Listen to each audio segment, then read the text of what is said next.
Good morning. Good morning. Good morning.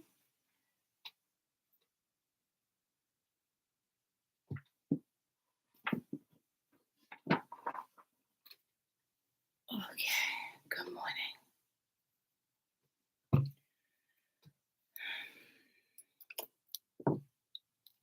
Trying to get things situated.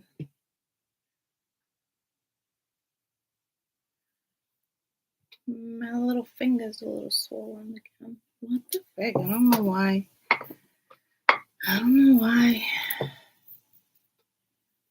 Jack and Rose just came to me.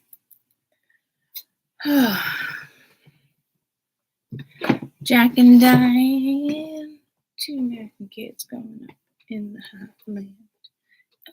Life goes on long after the living is gone. All right.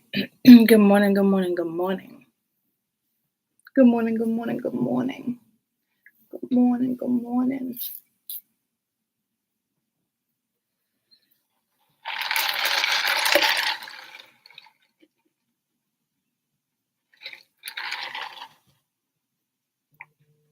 Good morning.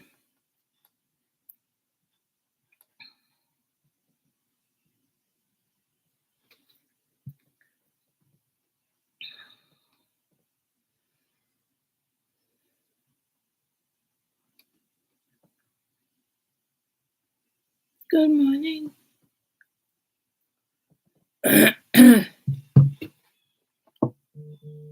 Catching up on my videos.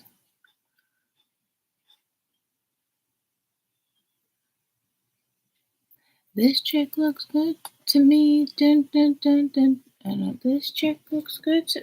I must have heard it on the radio.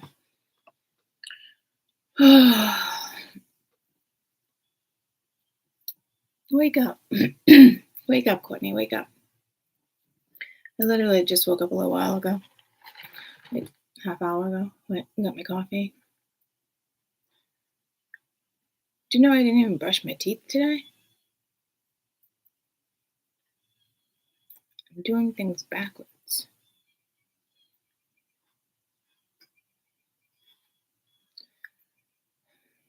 I'm gonna brush my teeth in a minute.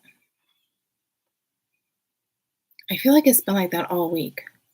Well, obviously I went to wake up, brush my teeth, go to work, but like just the mornings have been weird. It's just like I always pop out of bed, but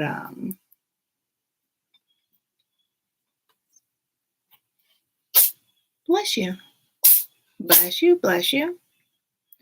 I've really just been popping out of bed.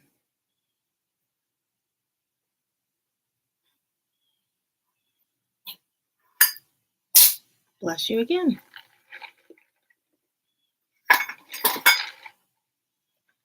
That's a whole lot of cat sneezes, and that's a whole lot of Sheldon just dumping his fucking food everywhere.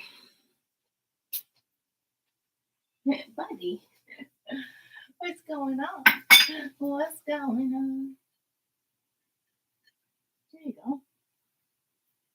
Yum, yum, yum, yum, yum.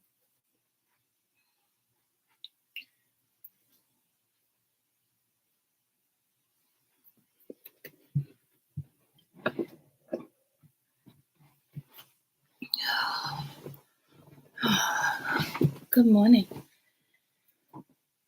Good morning. Good morning. Good morning. Yeah, I've been waking up like swollen too. I mean, I've noticed that here and there ever since I started that medicine for my stomach, but more so maybe because I switched rooms. That wouldn't make much sense, right? Air quality, maybe? I don't know. That wouldn't make much sense, right? Could no make no sense.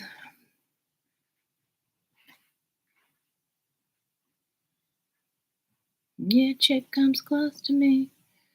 What song is that? I had to have just heard that on the radio. Although that wouldn't make sense because I was listening to Rock 101.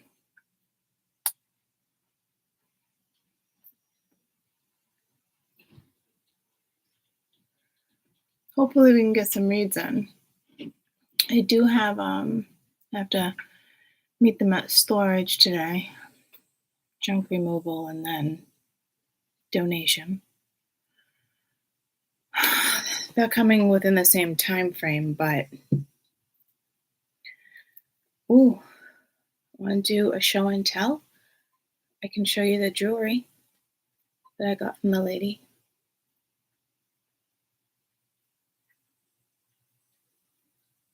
I don't want to get up again. Mingy, I'm fucking lazy right now. My body's tired. It's achy. I feel blah.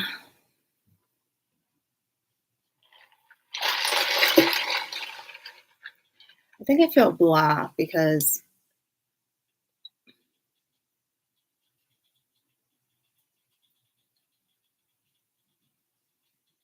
I know what I do next requires me to put a lot of work into stuff, do it alone.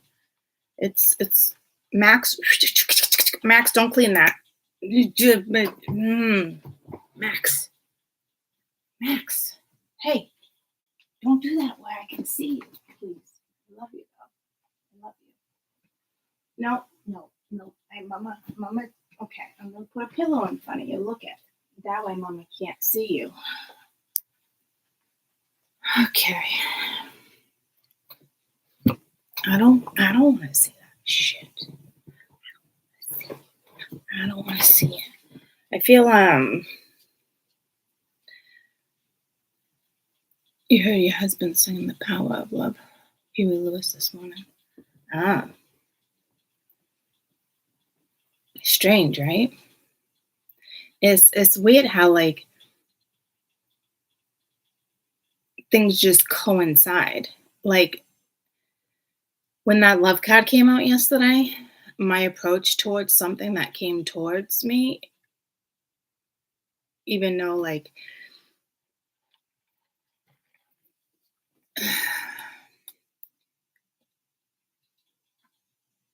I don't even know how to explain it. I can't say really came towards me. I went towards that with a comment. I said something. And typically I'd probably just not engage or blah, blah, blah, blah, but this time around, I was just like, you know what? This is yada, yada, yada, and how I feel. And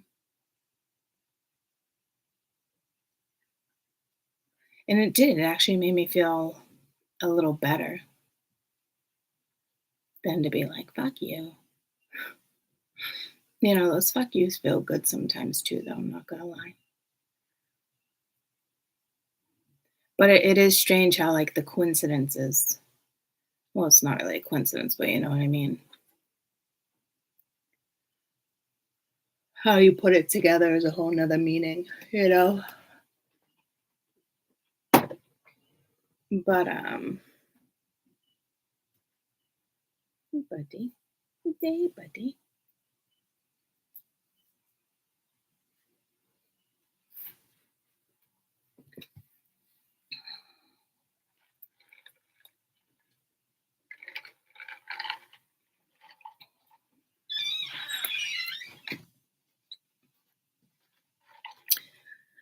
So, yeah, when it came out again last night, I was like, oh shit, I actually did that.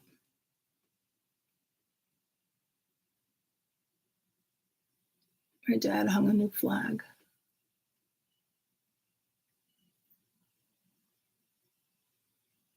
Picking at this. I know I started talking about something, then I stopped. I don't even remember. Your chick comes close to me. I had to have heard that on the radio.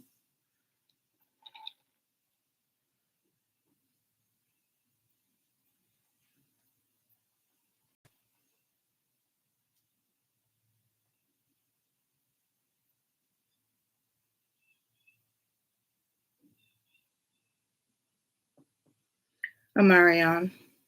Supposed to be.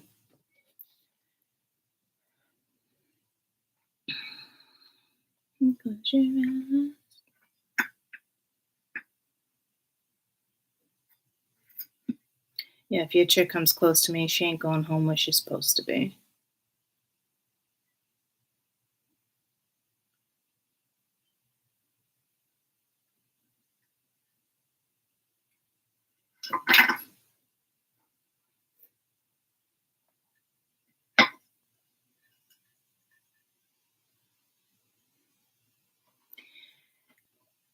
It kind of reminds me of player energy, though.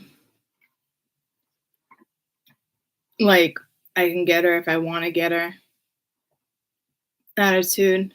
So, but in a way, it's like, but if your dude comes close to me, he ain't gonna ride with a ghost with me. It's almost like two people knowing something's inevitable, or two people having that type of passion. Like shit would just kind of like go down regardless of the scenario. Still not really kosher. You know what I mean? Because it's basically saying if your chick come close to me, she ain't going home where she's supposed to be. Same thing with the dude. Your dude come close to me, you know.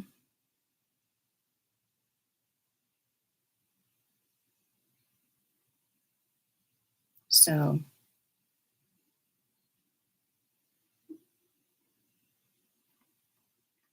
yeah. So I'm not like super crazy about that song coming through like that. I'm not gonna lie. There's nothing there's nothing romantic about that. There's nothing there's nothing solid about that. If that makes sense. So this is what I got from like the antique jewelers, antique place. This stone, I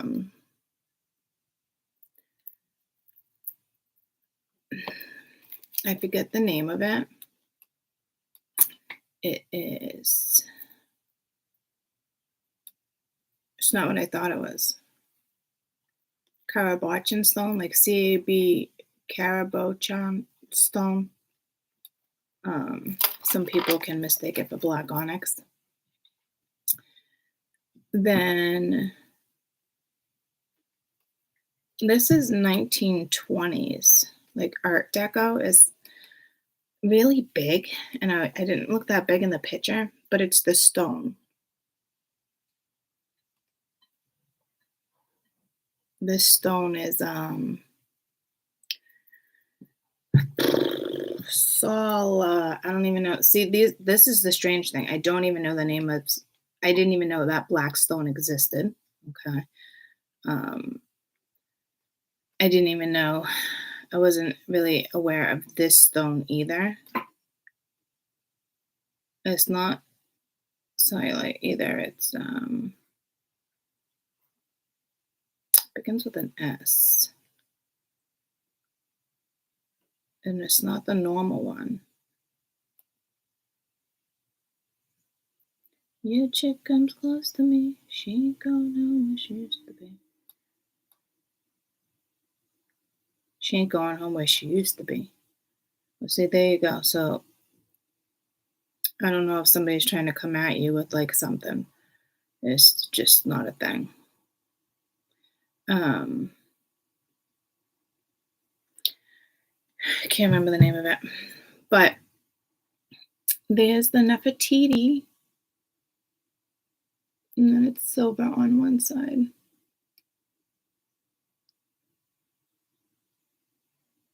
Right? And then last minute, she brought a couple other things with her. I was pulled more to the stones than the jewelry. This is the most modern piece. This is no, actually that one's older. This is from the 60s.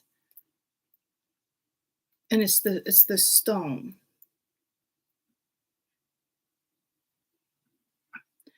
This is from somebody like known like her stamps on it, the woman was trying to tell me, and I don't know who that woman is. So that's from the 60s, that's from the 30s, that's from the 20s. I don't know how old the Nefertiti is. But then she's like, oh, I have this one too. I was like, she's like, I totally just dug it out. Another Nefertiti. And it's like all gold. I love this one. Isn't it pretty?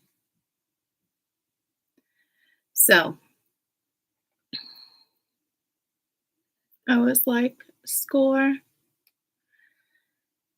So, and I don't think she knows the value of her jewelry. I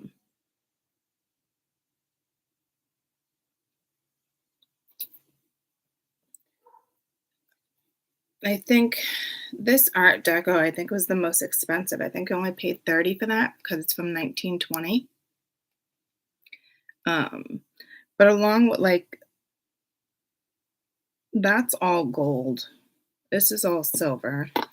This is heavy, all silver. The gems are real. I think I only paid 20. Silver chain. I mean, the amount, like, I don't, she's been doing it for a long time too. So I don't know if she just kind of gave me, I gotta open the door for my dad, a discount or I don't know, but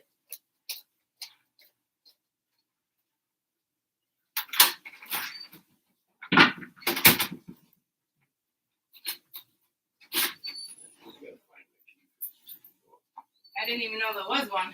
I got one. Yeah. Somewhere. Yeah.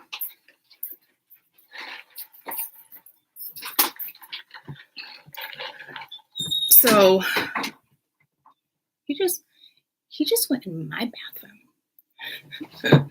Technically it's his bathroom. But she just has thousands and thousands of pieces. And I was like, if you have anything, like if you have a link and you want to like sell and ship, which she doesn't, I'm like, I'll put it on my YouTube. I'm like, people will love this stuff, you know? And then she just keeps sending me more and more and more. And I'm like, okay. Like I just got all those, but I only spent, she just got that mummy. Wasn't super crazy about it. I do like, I don't know what stone that is, but I do kind of like that. I'm not getting anything else right now. But I did like that too. But there was that it looks like shields. I might grab that.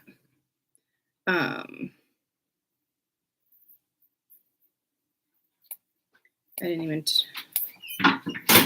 text her back, and I might actually grab that too. This necklace. But guys, I mean, I just grabbed all this. Like the amount of, like if I could honestly show you the amount of jewelry I have, like I don't even need this. I have like no business even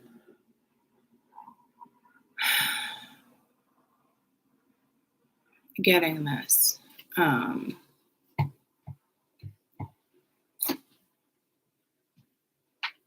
So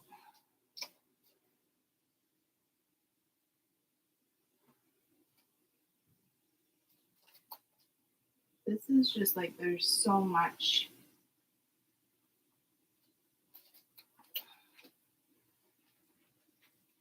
And the amount of jewelry, okay, that I have, I keep getting more. And like, and this is only like the amount of rings, thousands sitting on my dresser and thousands more in storage. I used to wear jewelry all the time, but I'm still pulled to it. So it's the stone, you know, like I don't know. But this was a lot, like I said, like this was a last minute. And I was like, oh, I like her. I like her. So I don't, I don't know. But what I think is unique is the stones. But I do love that this was 1920. I'm not going to lie. Like the woman who wore this, I wonder what she was like. See, I'm more about like the history, if that makes sense. You know what I mean? Like it's what comes to me is like, who wore that? Where did she go? You know? Where did she run to? Where did she go? Dun, dun, dun. Cat and Joe. So, I mean, even the chains are probably worth more than all the jewelry. So, but like I said, I mean, I don't know.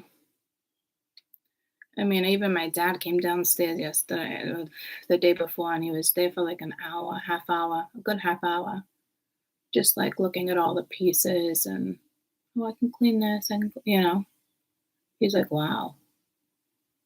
He's like, but you don't wear it. I'm like, I know. It's like my cards. It's like clothes, guys. I don't even get it. I don't even get it. Again, it's more like it's just the history, guys. Like just looking at this piece is like, okay, cool. 1920s. You know? In 1920, people couldn't afford jewelry like this. See what I'm saying? So, specially made for somebody, wealthy family, you know? Oh, look at it, it's acting as a pendulum. It's like, yep. So, it's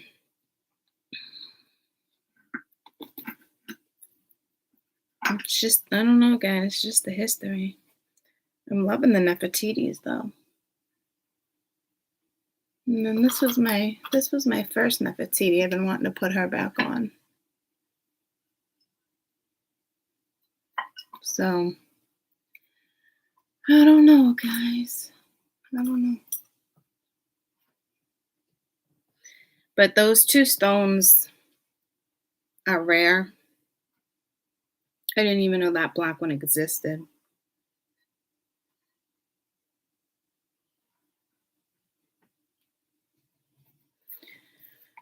Not sure what this one is.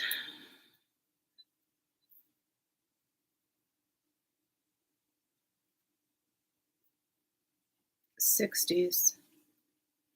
What do you think that one is? Can't really see it like that. It's pink. It's ironic because I have a lot of stuff like this that my mom gave me from like the 50s and 60s that kind of have the same look. It's not my only piece from the 50s and 60s like that. She didn't text it to me. I do like the mummy necklace, but more of like a decoration.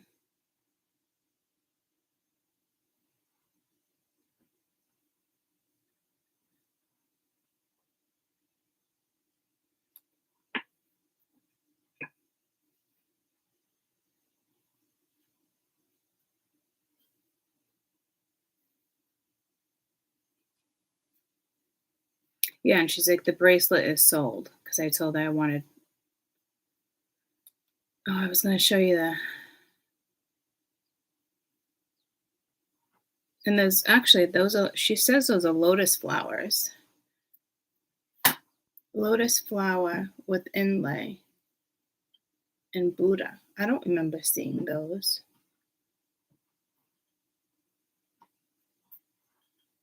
Egyptian Mickey and Minnie. I didn't get that. So that never came through. She said Art Deco, another piece from 1930s, lotus flower with inlay, and then Buddha. I didn't even see that. It's not this one. There's no Buddha on that.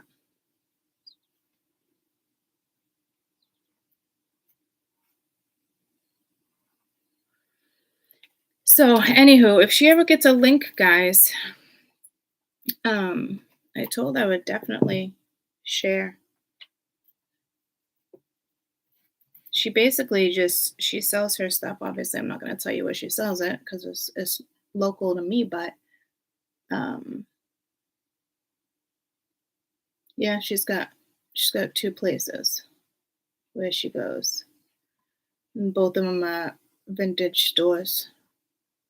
But they're two vintage stores that I didn't know about. So I'm like,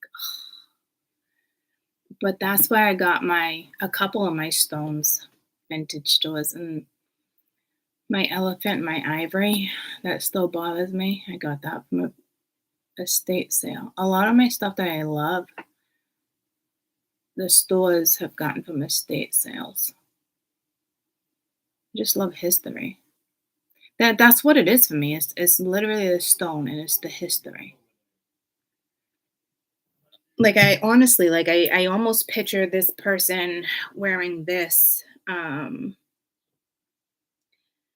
like going to a nightclub with the short bobs and the tassels and dancing. You know what I mean? Going out on the town, enjoying her life because it's obviously a family from wealth. It's not people can't afford that stuff. That only elite people could afford that type of jewelry in the 20s. I mean, it could have came from a jewelry maker and he gave it to his daughter and they were poor as shit and she treasured it. Either way, it's amazing. You know what I mean? But I can usually tell the vibe that I'm getting that has a high vibe. Like it has like a gaspy area. Yeah, it has that vibe to it. I can just tell, you know? Um, so, and these Nefertiti's, I mean, I just, even the cut, um, let me see.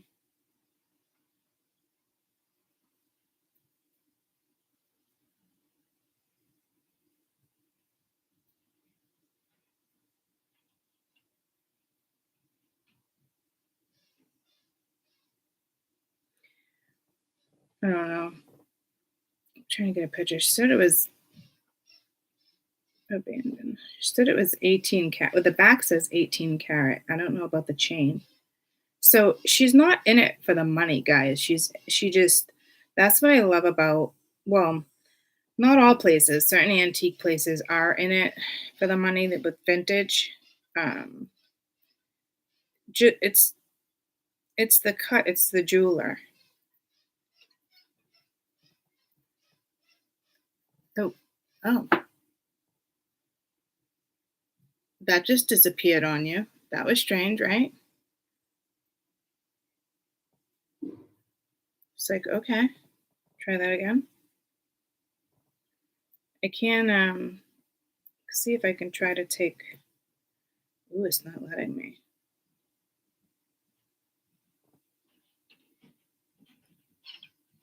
Even her eye, it's just I don't know, sparkly. So I don't know. I'm assuming the chain must be real. It doesn't matter to me either way. Um, it's the history. But this was last minute. She's like, I have this piece. She's like, I completely forgot about it. I wish I could show you. I feel like I should be a hand model for like QVC. It's gorgeous. It's just stunning, really. So, but this is the one I saw first that I think is stunning too. It's got the sapphires, and the other side is just no sapphires. You know, so I could probably give this chain to Caden along with all his other chains. This is a different chain too, though. This it's not like the chain. This is not an average chain. You know how the chain I have on? Let me see if I can get a picture and show you what I'm talking about. It's got I'm sure it's an average chain. It's not one I really come across like that, though. I'll show you. Turn this camera around. Like, this is like,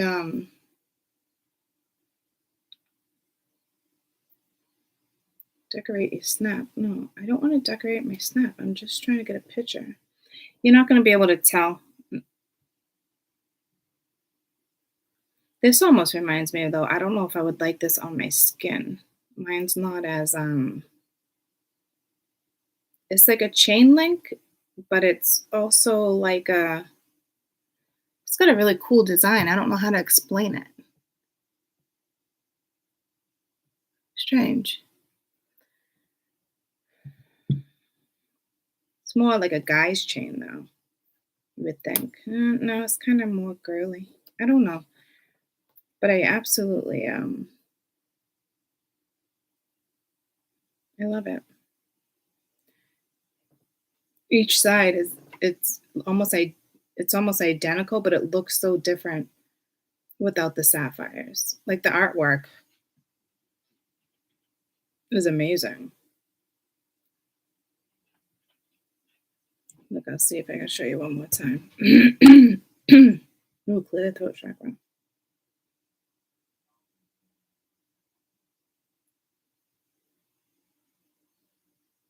She looks different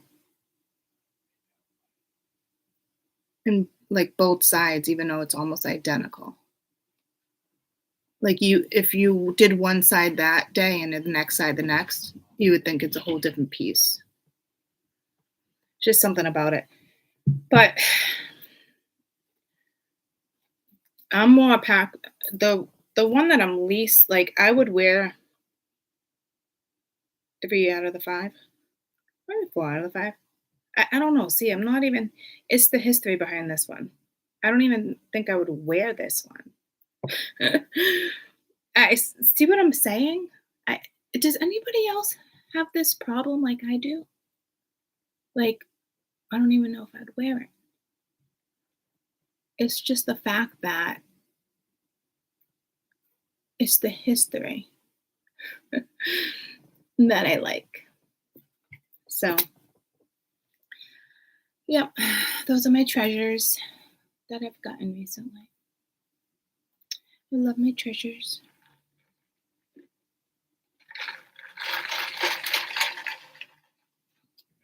And I'm telling you, I've actually probably clean this and wear this. This, she didn't even, like I said, she didn't even send me a picture. She was just like, completely forgot I had this.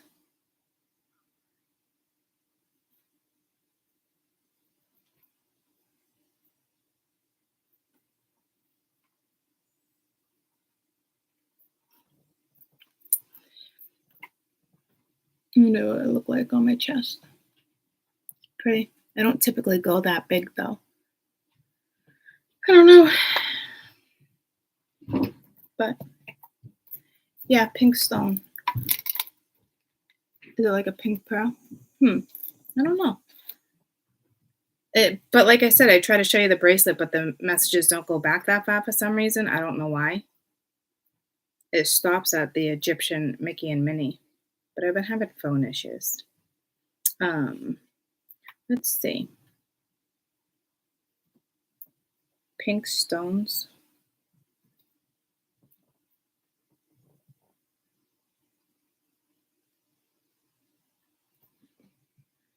Could be a pink amethyst.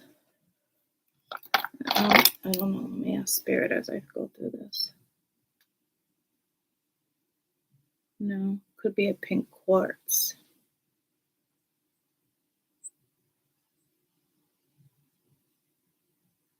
Pink sapphire.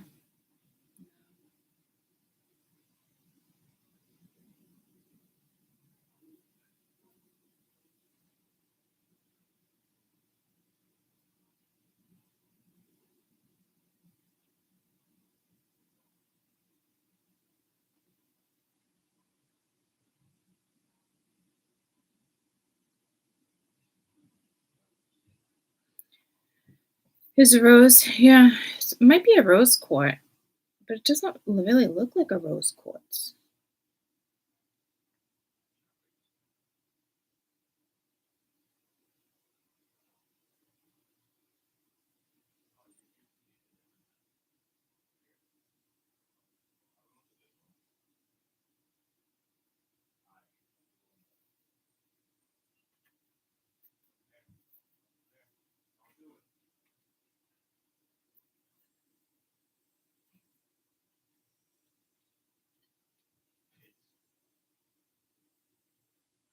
Strange, passionate, beautiful, dreamy rose quartz has been enchanted by lovers for centuries, from the ancient Egyptians to the modern day.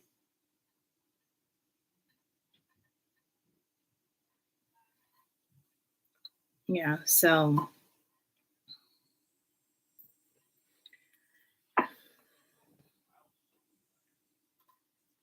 which stones were popular in 1920s and 30s? I didn't even.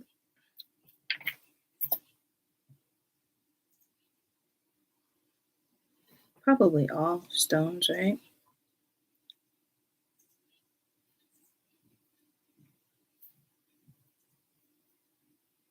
Emeralds and Art Deco for costume jewelry. And then rich greens and rich blues with geometric shapes and dramatic contrasting colors for Art Deco. Brooches, fur collars, gems, tassels on the end. Yeah, see, it was pulling me to that like tassel look. Because she said this was late 20s, early 30s.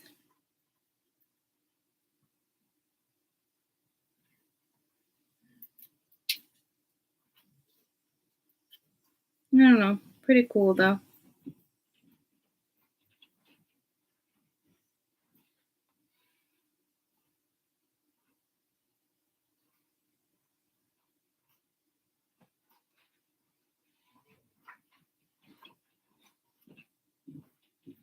This 1921 has stamps and paperwork too she's bringing in.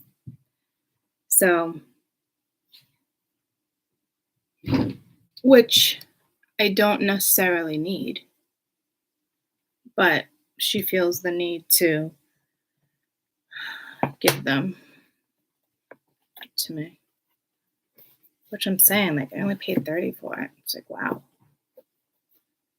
There's no way she doesn't know the price of her jewelry. There's no way. Paid like $77 for all of that. $77 for all of that.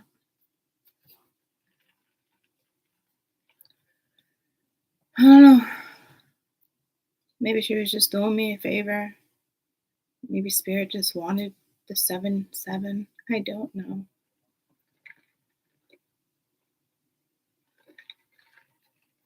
But all the chains are worth more than 77. So crazy. So crazy to me. Anywho, more jewelry to add to my collection. I don't know what I'm going to do with all this jewelry when I'm gone. I don't even know if my kids will like that style.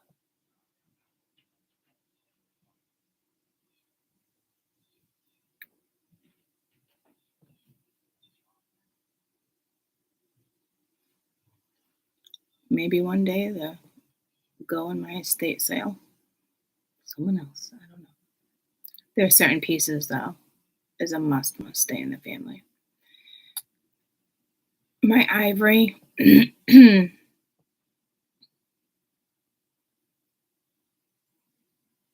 I want to say like I'd like to get cremated with it, but bone doesn't burn. I just hope it stays in the family.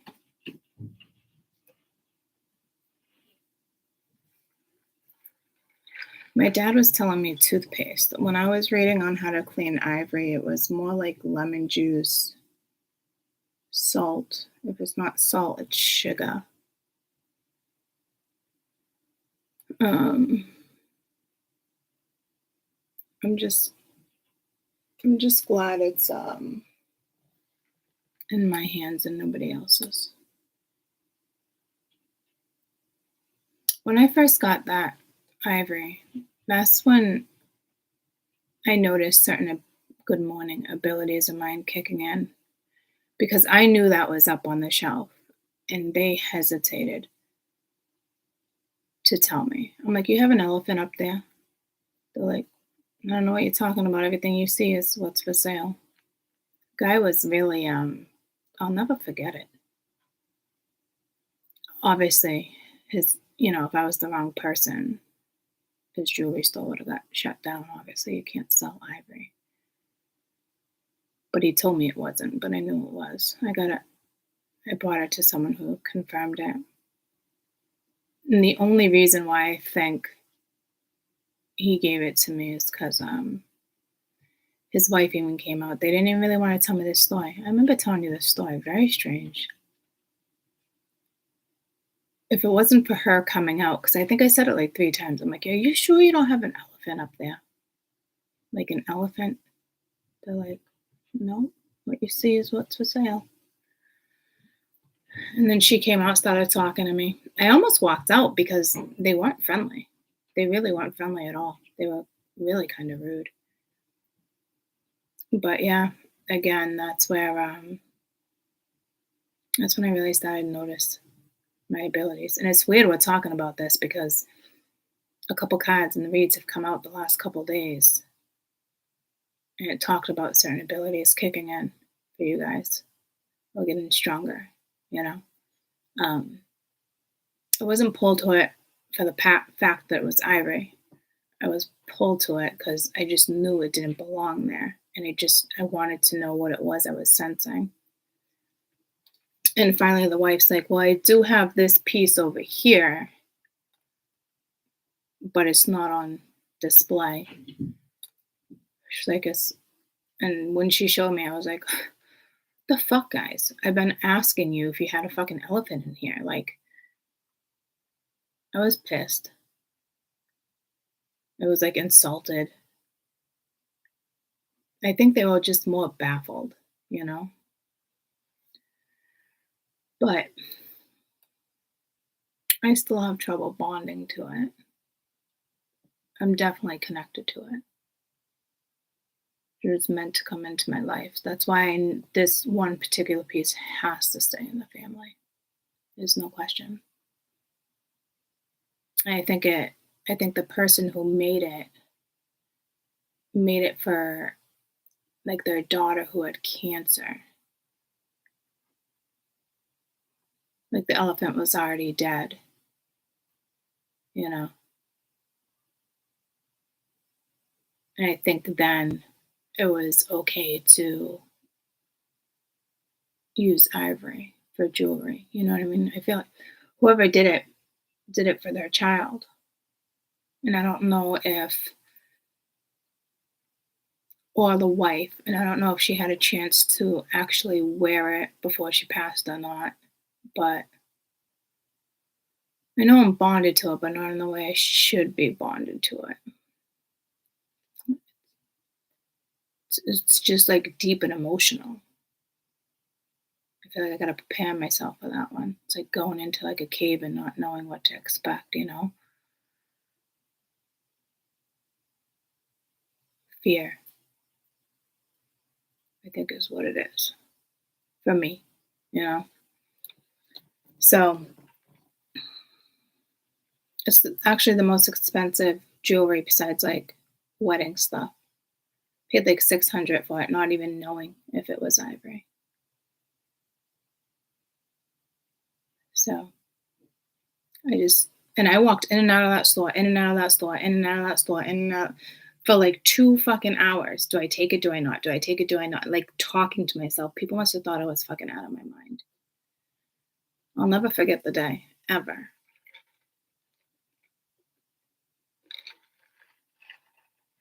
And I feel like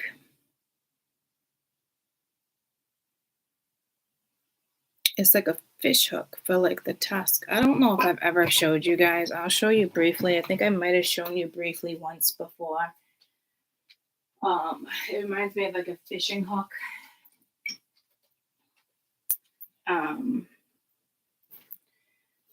But it's just a lot. I wore it for a couple weeks to bond with it. But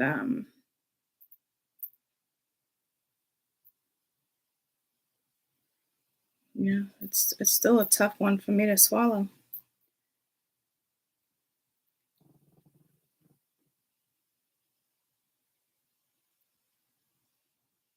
It's like it reminds me of a fishing hook. It's kind of, I feel like, what they used, but for a fishing hook, you know? So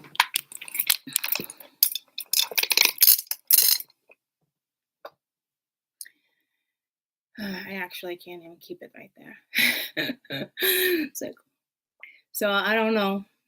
I don't know who it goes to in the family, but as long as it stays in the family, that is the only piece that I worry about.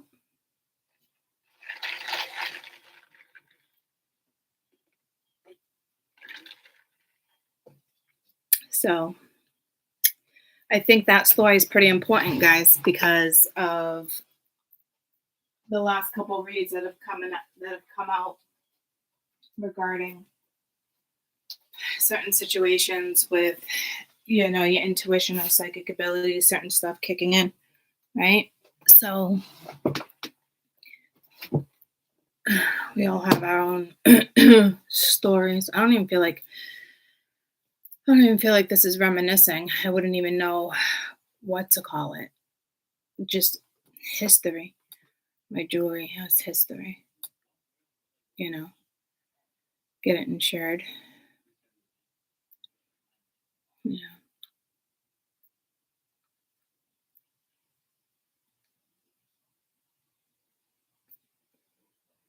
I don't think, I know I can get it insured, but I can't get it insured because it's ivory.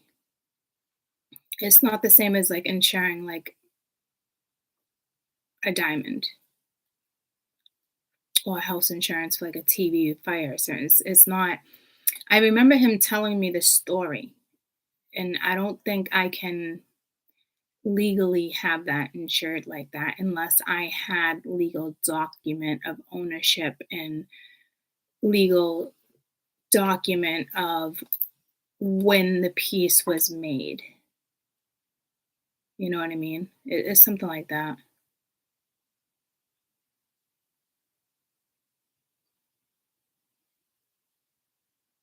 It can't. It's not like that because it's banned. You're technically not allowed to own ivory unless you have some type of thing. Like that could be taken from me. Um, they can't really take it from me, but legally they could take it from me if they suspected, it was ivory. Um, and then if they were to get it appraised, it'd be taken from me. So I don't know why it's in my hands. Safekeeping, you know. It's just the story that comes along with it. I got goosebumps, you know. So that is my favorite piece. There's no question. I can cry thinking about it. Like whoever this guy was piss poor. And he either made it for his wife or his daughter. I know they died of disease. It's been around for a very long time.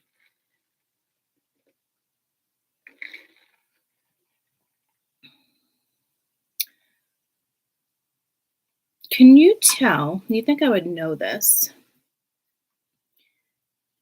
Can you tell the age of an elephant through its tusk? Can you? Permanent tusk of an African elephant was thought to appear around 2 years of age, protruding from the lips. As long as the elephant tusk has not been broken or damaged, you can reveal the elephant's age. Huh. And how can you tell the age of ivory? I just know he knows this Very old. Something with the rings. And I'm trying to find it for you, but I don't.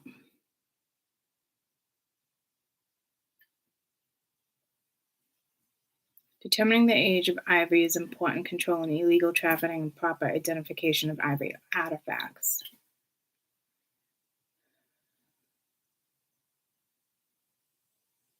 Like, all I know is that he would have to take a sample, but he's got a pretty good idea, and I don't want. And he wouldn't even have taken the sample, but he knows somebody who would. Um, but it's not, to me, it's not worth doing that.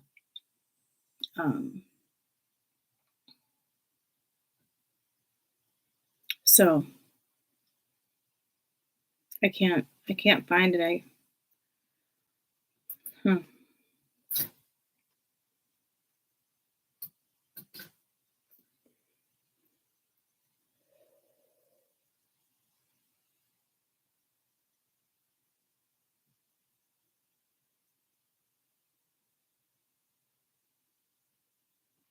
And hippos are now the most threatened because of the trade of ivory itself too. But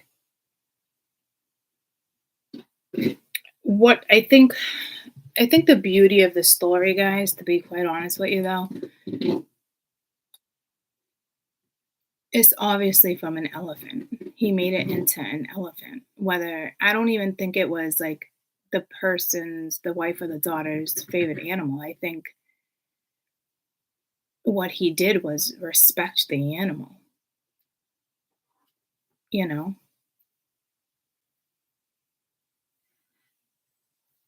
It's like he brought the animal back to life. Like whoever this guy was who made this piece is just he was amazing.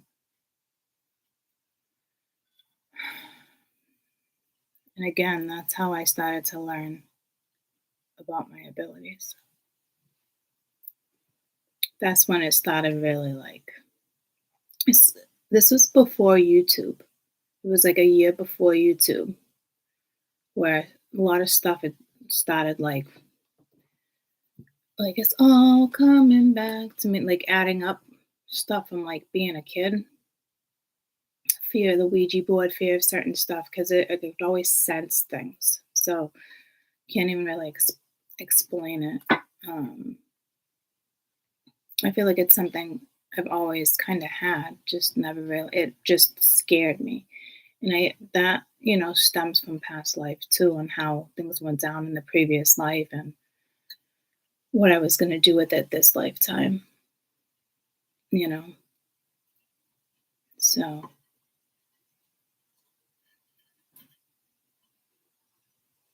pretty cool.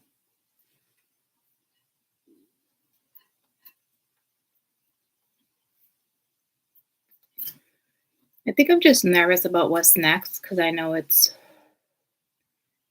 going to be huge. I won't be the same person. I'll be the same person, but I won't be the same person. I know you guys get that. It scares me a little bit. When you can feel change like that. I love change, but man,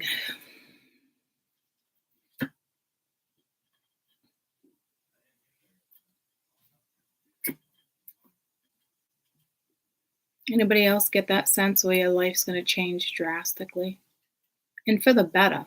But anybody else feel that sense of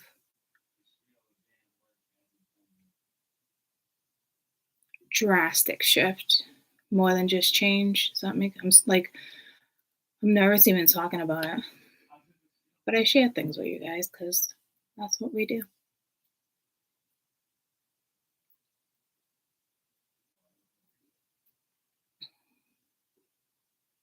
I can't believe I'm going the route of magic. Can you guys believe it? Some of you guys probably like that makes so much sense, Court.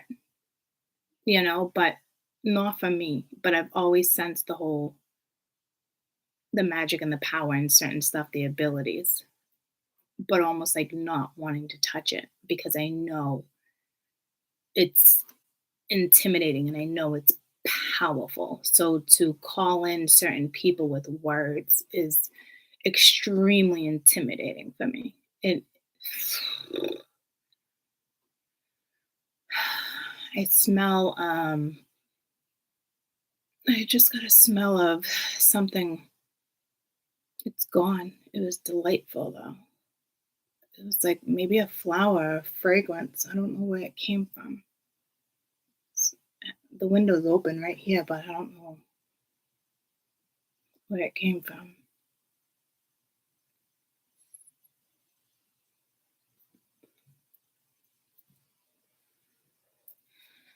So yeah, I'm like nervous as shit. But I know there's nothing to be nervous about. And I know once I settle into it, it's weird. I heard them say, like, once you settle into your craft.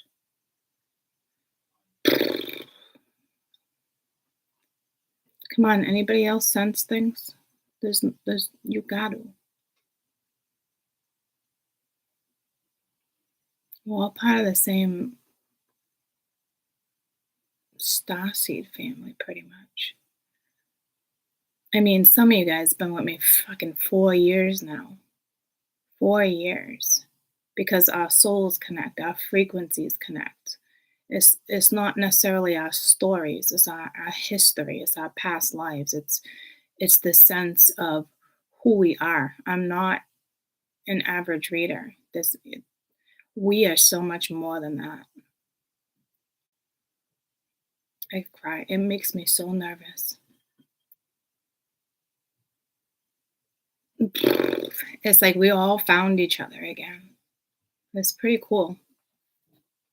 You know, not too many readers or certain people can like have these down to earth fucking conversations, guys. I really feel like it's a blessing. And I'm telling you, it's not because the loss of the cremation ceremony I went to yesterday. It's the realization of this.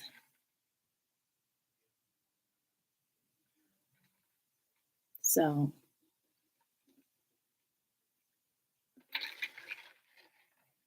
it's a little intimidating.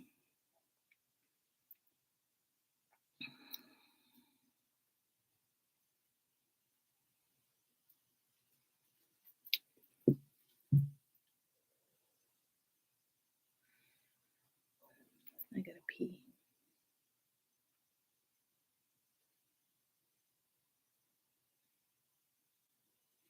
Don't you also feel like a sense of calm though?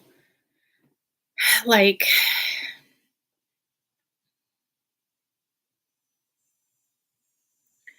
I just wonder like how we all got like aligned again. Like a very random, yeah, like a very it's like how we all aligned together. It's not like, oh, I need to find a new tarot reader. That's not how you guys came across me. There's no way. There's no way because spirit knew it. This was just the start. This was just the beginning. But this beginning was so important. You know what I mean? Um, to start, I don't even know how to explain it. It's more than just the catalyst that brought us together. I think for a lot of us, for me, and I think this might be true for some of you when it comes to your third eye sensitivity, even with all of my children, if I would go forehead to forehead, it was always like a gateway opened and I always pushed away. Like it was just and I never even like knew what that was. My whole life I never even thought to like look into that cuz all this was so taboo to me, guys. I mean, when I tell you I had 30 rosary beads across my room, I ain't shitting you. Closet door had to be shut. Windows had to be locked. I would go through my rosary beads every night. I would say certain prayers every single night ever since I was a child. Like my sister bought The Ouija thing into the house, bullshit, bullshit. Like I just, it was almost like I sensed my whole life, like, nope, nope, nope, nope, nope, nope, nope, nope, nope, nope, nope, nope, nope. I will never go there, you know. And here I am. And tarot is exactly like a Ouija board. It's pretty much identical.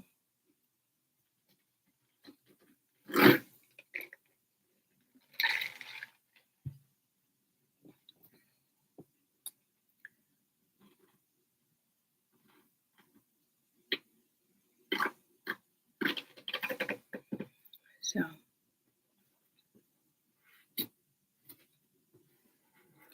which is pulling me to use my very first deck with you guys, and it's not the type of reading I wanted to really do. But this was my very first deck. This, my Romance Angels. Romance Angels was the second. This was my very first deck. And this woman who made this deck, out of all decks,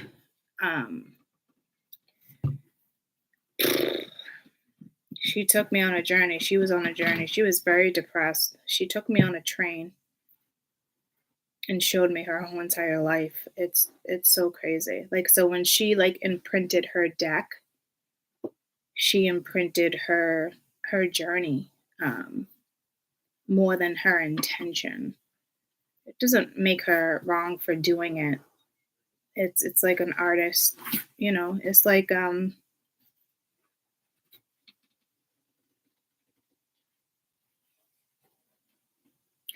almost reminds me of like Selena Gomez. Like she shared like her journey with like Justin. I mean her songs.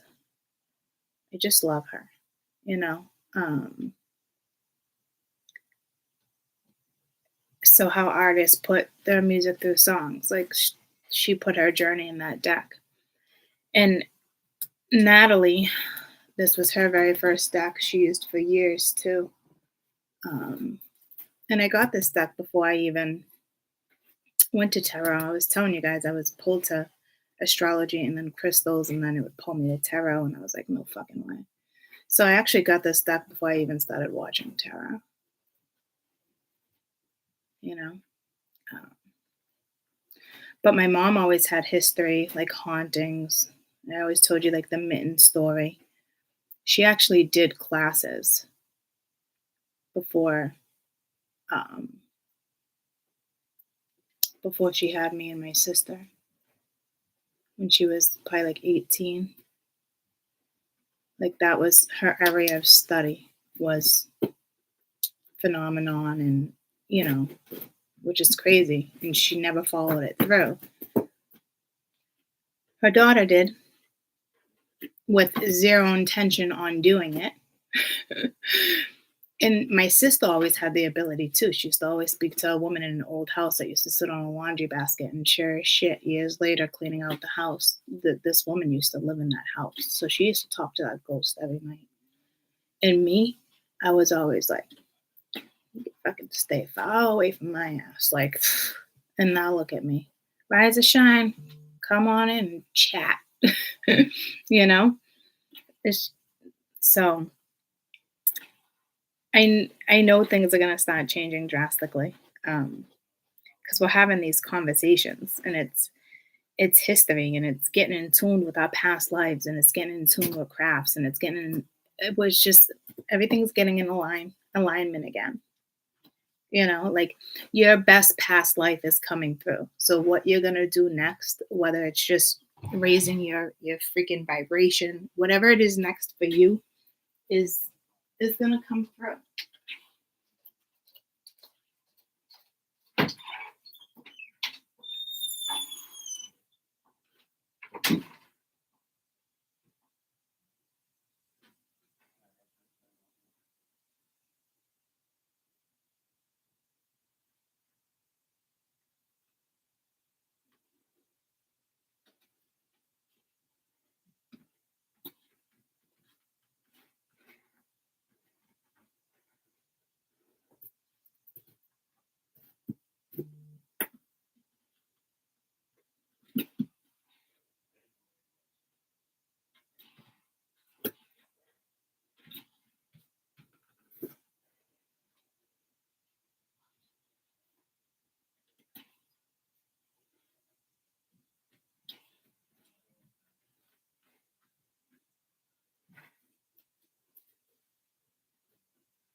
Um,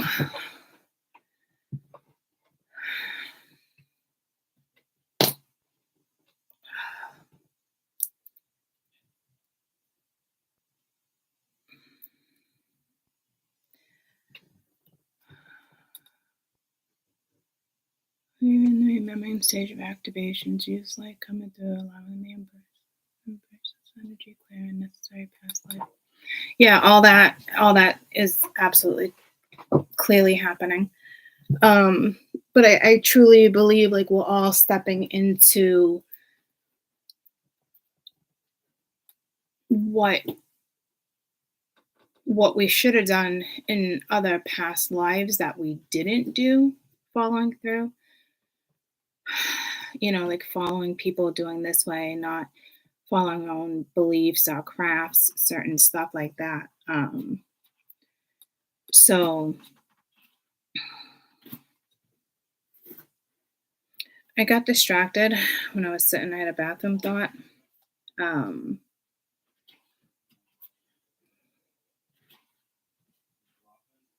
and I wanted to put crystals in my bathroom. And I'm like, well, with like shit particles, and I just like, why would one place crystals in their bathroom? The 5 best crystals for your bathroom. Yeah, see, this is very strange. I guess it makes sense though now that I think about it, because like showering and bathing is cleansing.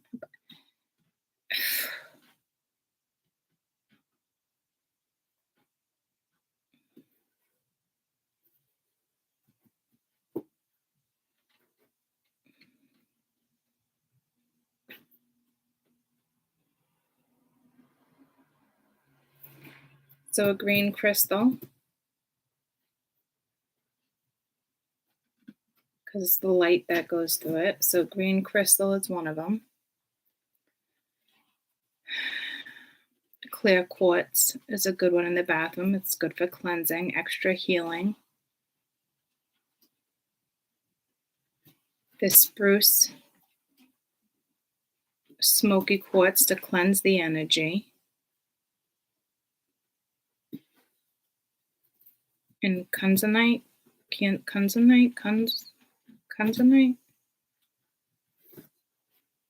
it's calming. It's like a light pink. Jade for peace, comfort, prosperity.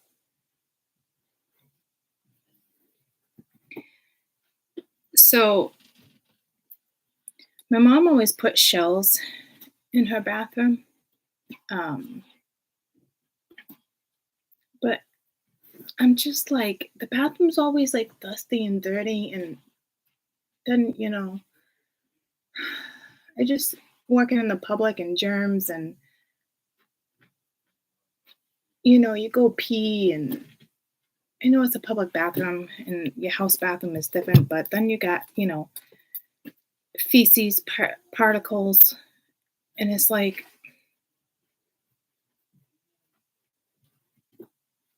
so to me it's just like so unsanitary.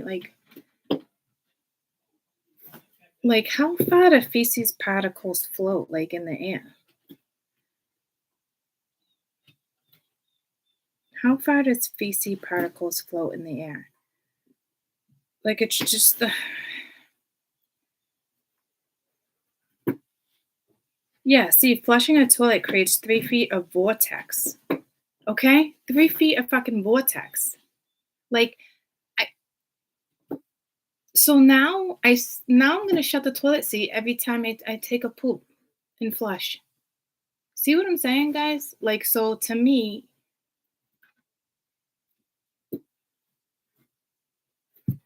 that's why like my bathroom, like I have like nothing. Like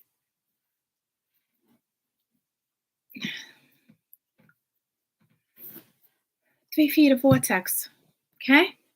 Y'all think I'm crazy and I don't know what I'm talking about? I'm now literally gonna shut my toilet before I flush every fucking time. That's why there's a fucking lid on your toilet, Bet you didn't know that. Do you close your lid when you flush? If not, you're releasing poop particles. That never fucking crossed my mind. But that's why toilet seats were fucking made. We all just want to shut it because I never shut my toilet seat. You know what's funny? Kaden does sometimes, and I get aggravated because if I wake up at like 3 in the morning and I gotta pee, I'm sitting on the fucking toilet seat. All my shit's like right on the fucking toilet seat. It's like, what the fuck? I just want to pee. But now I'm like, I'm gonna stress to put the fucking toilet seat down. All that bubbling, swelling, splashing, Ara's eyes, fecal waste. Even it can stay. The waste can stay in the toilet for days, guys. Even 5 feet into the fucking pipe. Yeah, see, fuck that shit. I'm not putting crystal in the fucking bathroom. Makes you want to clean your fucking bathroom out now, huh?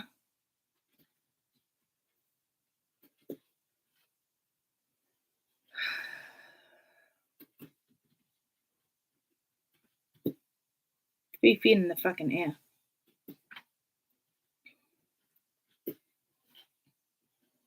They could float in the air for longer than about 2 minutes.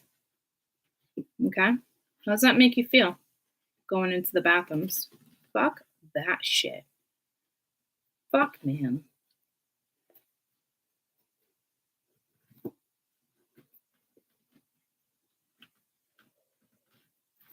I mean, I get aggravated when, Caden leaves the toilet seat up. He's definitely better. I just went to the bathroom and my dad just used my toilet. His toilet. But he left the toilet seat up. He always does. My mom must be like, what the fuck? It's like, what the fuck? Dude, we don't want to, like, what the fuck? I lift it. There's always like fucking pubes. I'm like, dude, I want to be like, fucking shave your shit. I'm tired of this shit. Are we going to manscape? What are you going to do? I know you're only 15, but what the fuck? They say going in the public realm, and it's like, I've seen pubic hair so fucking long. I'm like, dude, what the fuck is that shit?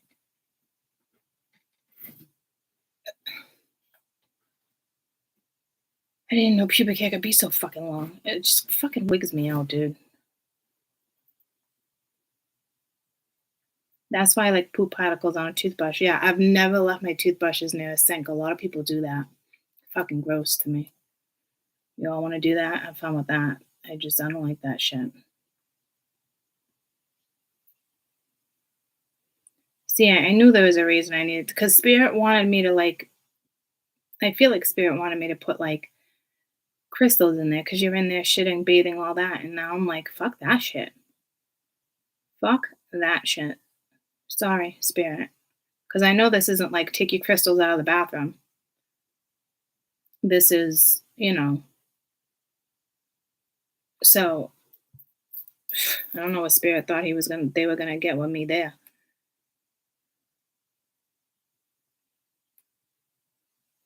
Because they want me to put a crystal in the bathroom, but I'm not fucking doing it. But it makes sense because I always have bathroom thoughts. I get lost on the toilet sometimes. I could be sitting there and be like, did I even pee? I could be sitting there. Not as long as I used to. But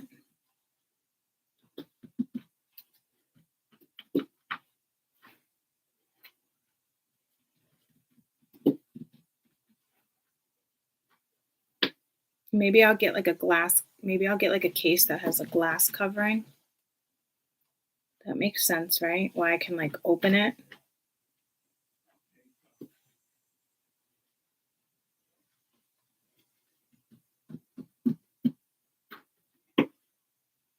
Study finds bacteria from even dog feces floating in the air in the house, coming through like the windows. Yeah, see, this is why I shouldn't look into this shit. Now I feel like, every time I open the window, bird shit, mouse shit, chipmunk shit, squirrel shit, dog shit. Obviously, we're just immune to it, but not if there's something in it. We ain't immune to it.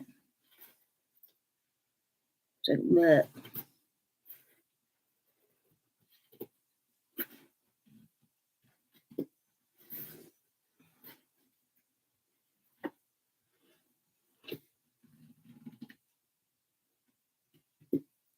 An extra air is formed with the gas that makes the poop less dense or packed.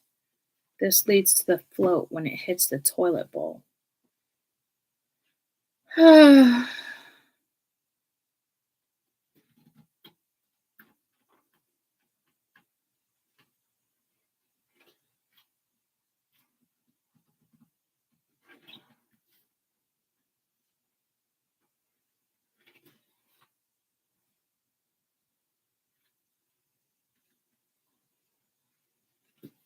I'm done. So if y'all have crystals in your bathroom, maybe you want to enclose them into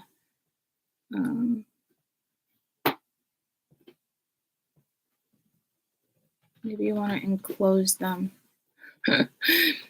like a glass. Y'all know what I'm talking about.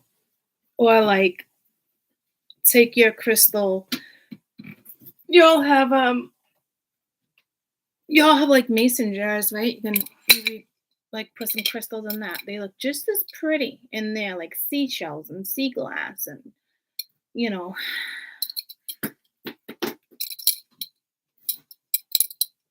I don't know if the energy would be just as potent. Probably not. Maybe.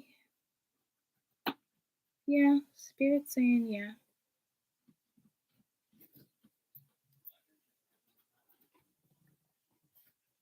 Ooh, I just saw something. Did y'all just see that?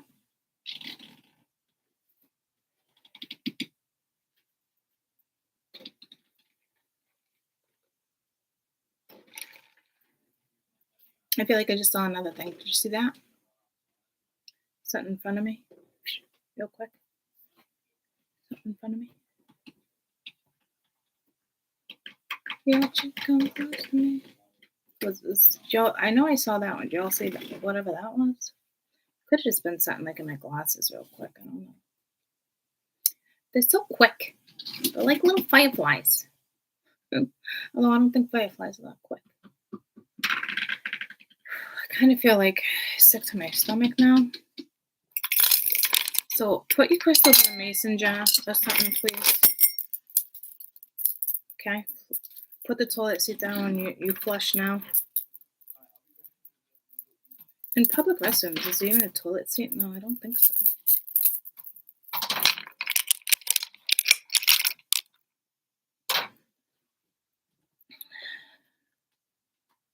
What do I want to light?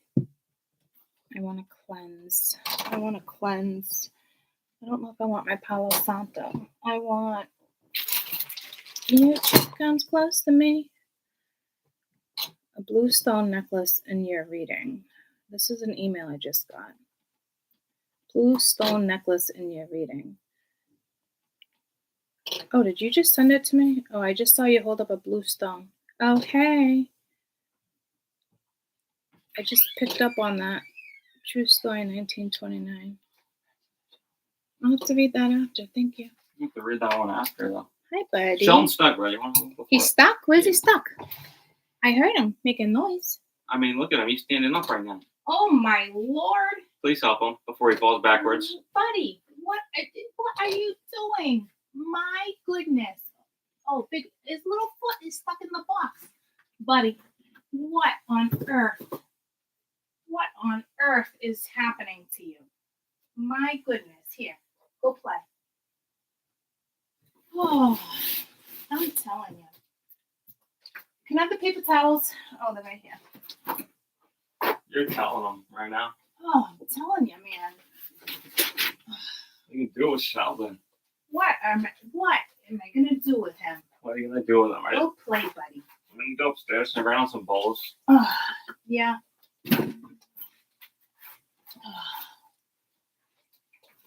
Here, I'm putting your little gate, okay? Your little gate is down. My goodness, buddy. Leave you. Okay. I just feel like that was a lot. Of work. What were you just talking about? I just got so sidetracked. Oh, the smell. Oh My God, I'm out of breath.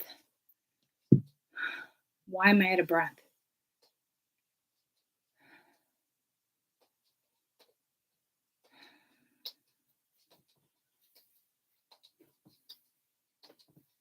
He could have just almost like fell on his back. His little foot was stuck in a box that he made a hole out of. I just am more or less, why am I out of breath? That makes zero sense. I didn't do anything. I just felt like whatever I did, it was a whole lot of fucking work. Anywho.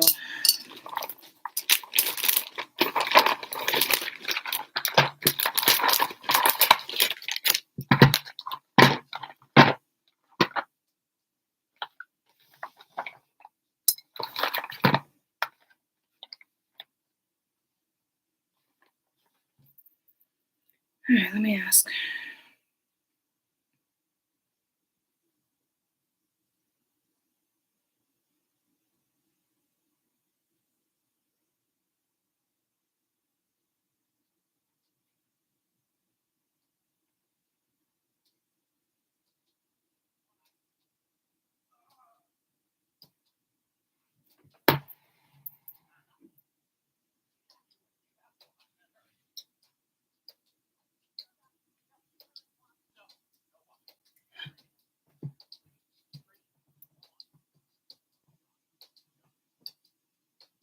Dad is training his son.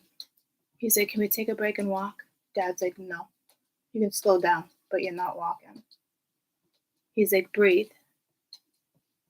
So it was the kid. I knew I heard something weird, like, oh, like, he's obviously, a kid would look like 10, 12 maybe. So I'm training his kid. All right.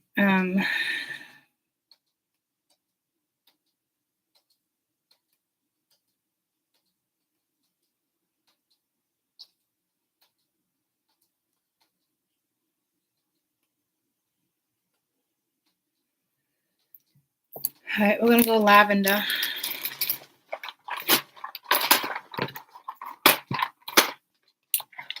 We're going to go lavender.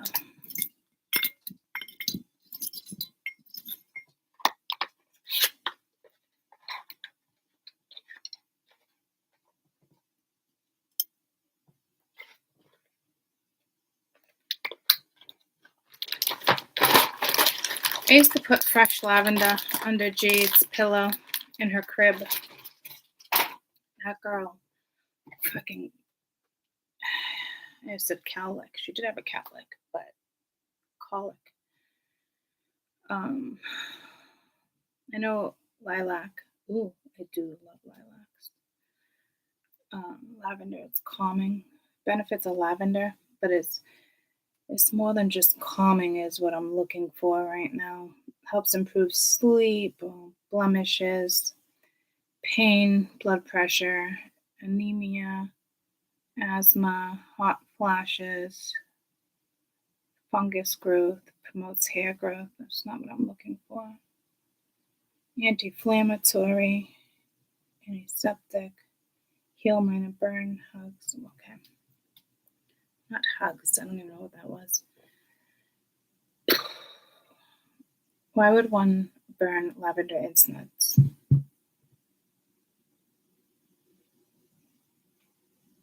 I think it's just the calm. But I know it's more than that is what I'm trying to say. Creating a warm, relaxing environment. Relieve anxiety and mental tension. The scent is perfect for lifting your emotional well-being and creating a harmonious balance to your inner psyche.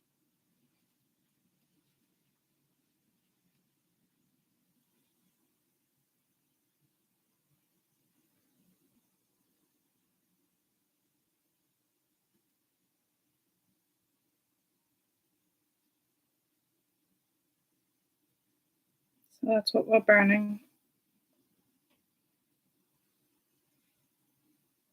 Lavender can burn therapeutically too to address insomnia, depression, grief, sorrow, and anxiety. Okay.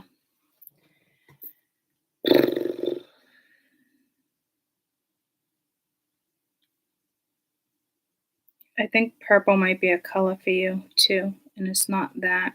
I got pulled to my purple earrings, and I don't think it has anything to do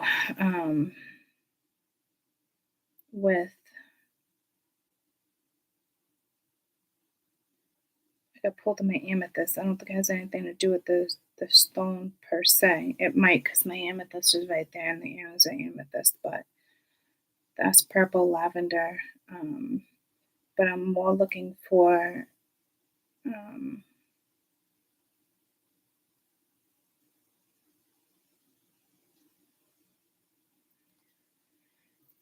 I did pick up my lavender pendulum too.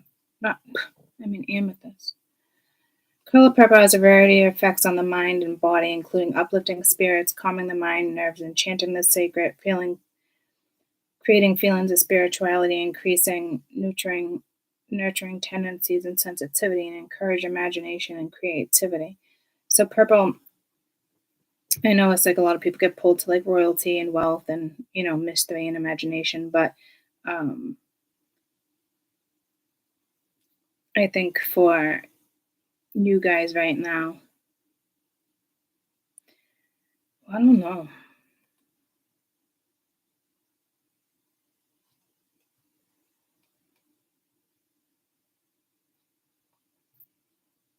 That's like blurry. Let's see if I can read that. Purple is a beautiful color to enjoy and create from two wonderful colors themselves, blue and red.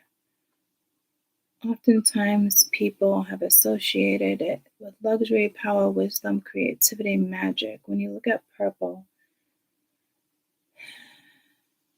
in like a psychological manner, it is the color that balances red and blue, relaxation, stability, it's feminine energy associated. The dark purple can be associated with sadness or frustration.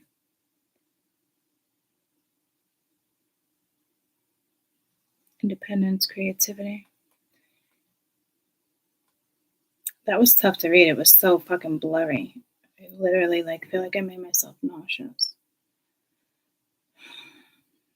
Yeah, see this purple's even taken me somewhere. Purple, it's even hard for me to read. Purple combines the stability of blue and the energy of red. Purple is associated with royalty, symbolizes power, nobility, luxury, ambition. It conveys wealth, extravagance. Purple is associated with wisdom, integrity, dignity, independence, creativity, mystic, and magic. That color purple right there. Oh, you can't even see the color. It's not even showing you the color purple. That's so crazy. I don't know why that happens. See how that one's so purple? This is darker than this. I'm not shitting you. And it looks like a light purple. But it's actually darker.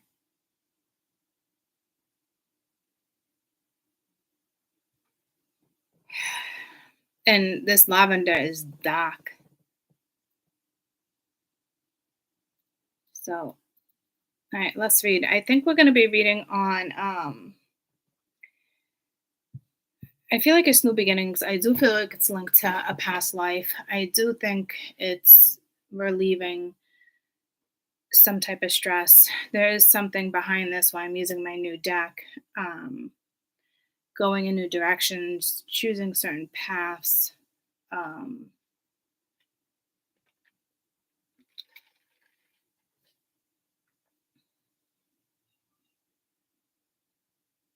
So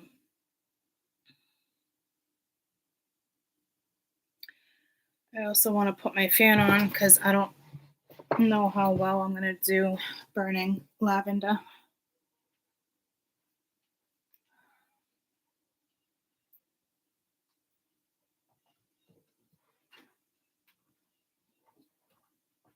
Your chick comes close to me. She ain't going home where she's supposed to be. Yeah, see, I don't. Careful you don't get suckered into something, or there's just something I don't like what that song really represents, guys.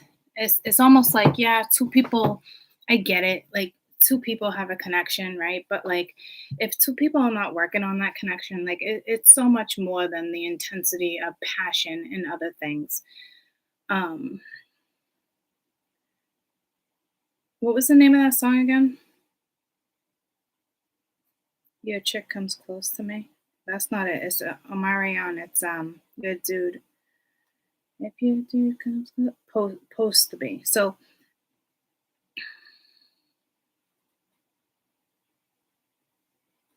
let's see what the meaning is behind it. It said paid to be. Omarion. Post to be meaning.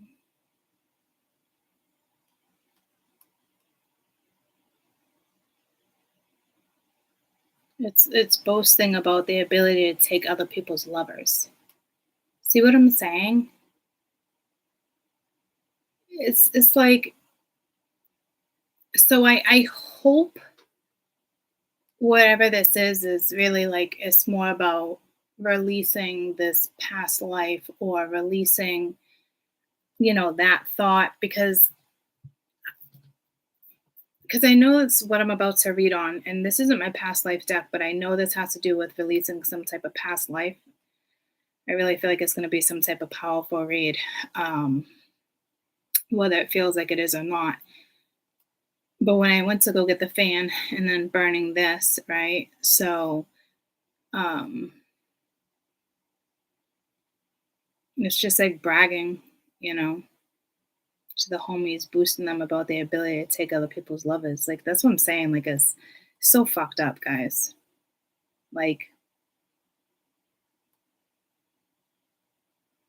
and yeah, see, I don't like that vibe at all. I know it's like all good, like, yeah, it's not all good at all, but say like you just like say like you're having like random hookups, so you sleep with this person or you want to be single, but you're sleeping with somebody here and there. It's not like you're taking somebody else's man, but like I can relate it in like so many things. Like I have one friend like that feels guilty every time she sleeps with her ex, but like, and he's been with somebody else. Like he says he'll like never marry, but been in a committed relationship for 10 years and they still sleep together off and on, because they have just something about them. And it's like, and then she feels guilty, but it's like, it's so fucking wrong. It's like that's the one thing with me and Danny. I made a promise, like I will never go back to him for just like, it's like what's the point when something's done? It's done, right? She doesn't want to take him away or nothing like that, but it's like people still have those type of attachments, and those cords gotta fucking go, guys. They've gotta fucking go. You know. So I don't know if someone's gonna come in and try to like lure you in sexually. Try at least. But to me, I don't know. Maybe a year ago, and depending on where I'm at, to be completely honest with you, I would have been like, I mean, I've pursued certain people that I know I can go and have certain relationships with when I feel the need. Doesn't make us a bad person. I just think so much has gone on in between certain time frames, and someone's just treating you like you were like 5 years ago. Now, is it wrong for them? Yeah, probably. But at the same time, if they don't know where you've been and your life's going on, and you know, people are gonna give a shout out and just kind of see where you're at or whatnot. I think if anything, I'd be more like fucking insulted. But can't necessarily put the blame on him either when I did that 4 years ago to you. You know what I mean? So I think it's time to get real honest with situations, because typically I wouldn't even share that shit with you like that. So I'm telling you, it's we're definitely coming into a time where we're letting certain stuff go that we probably never would have let go of lifetimes ago. It's things like that. Um, these people could be bragging to their buddies. I don't know everybody's scenario per se, but with that song, like your chick comes close to me, it could just be a magnetic attraction you guys have, so you know not to even be in that vicinity, because you know it's no good, and you know it's not going to lead to anything, right? Um, so yeah, I just feel like with me too, whether I wanted to have like a relationship or not a relationship and work on this, I still know if I was to go back to certain people in certain situations that wouldn't work, it would just be filling a void. And it's a void I don't need filled. See what I'm so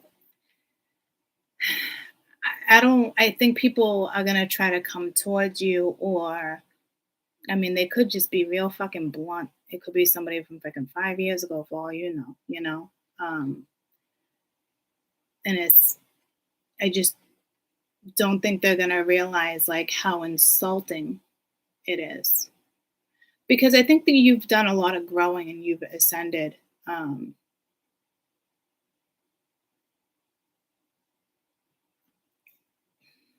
and maybe you want so much more, or maybe you don't.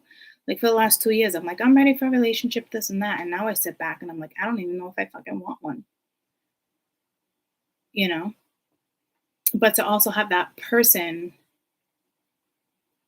for other needs, yeah, I get that. But it's only going to last for like so long. Like, where do you get with that person? Unless you're like quite open and being like, this is all I want. But realistically, guys, it doesn't really go down that way, you know? Um,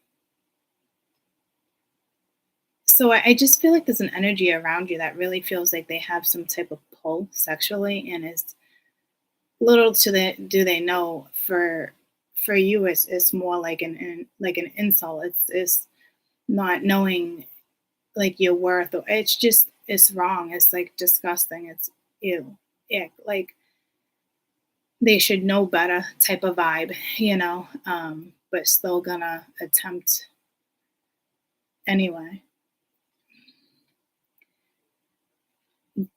Doesn't make him a bad person, you know. At times, I've been that person. And I've had people turn around and be like, oh, it's okay for you to do that. And I'm like, yeah, well, right now it's about my needs. And they're obviously not going to turn it down. And they don't, you know. But guys, I've been there and done that too. So you're just gonna, you know, I do feel like this energy should know better though. That's the problem. That's the vibe I'm getting. So that's a problem, right? Yes, you've already shut that part down. They should know better. You've already voiced that. That's the vibe I'm getting. And it's like, what the fuck is wrong with you? You know? It's not funny. It's degrading. It's insulting. Nice try though. But you know you want to come towards me, it's gotta be a different type of communication. Still, so some of you still have people coming at you that way trying to communicate with you, and it's like you can't be bothered. So I don't think it's really that big of a deal, but for some of you it is a big deal because it is somebody you care about, and they know you want more, they know you're worth more, but they're still gonna come and try to come at you like that. Or it's this person that really thinks, you know, the whole ego is like super inflated, and they just think, you know, it's only a matter of time before you crave or cave, you know? So your chick comes close to me, but that's why I'm saying it's like your dude comes close to me. It goes both ways, but I think it did go both ways at one point, and I feel like that was a while ago, you know.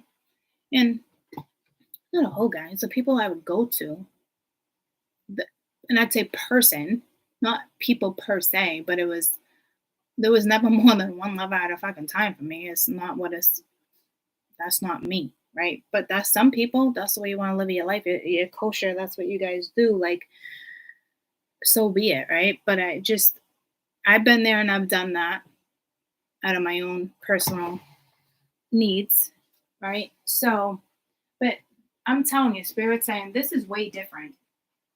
This energy, this energy knows better.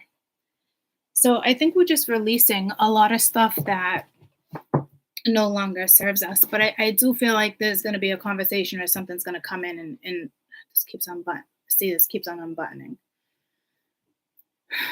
So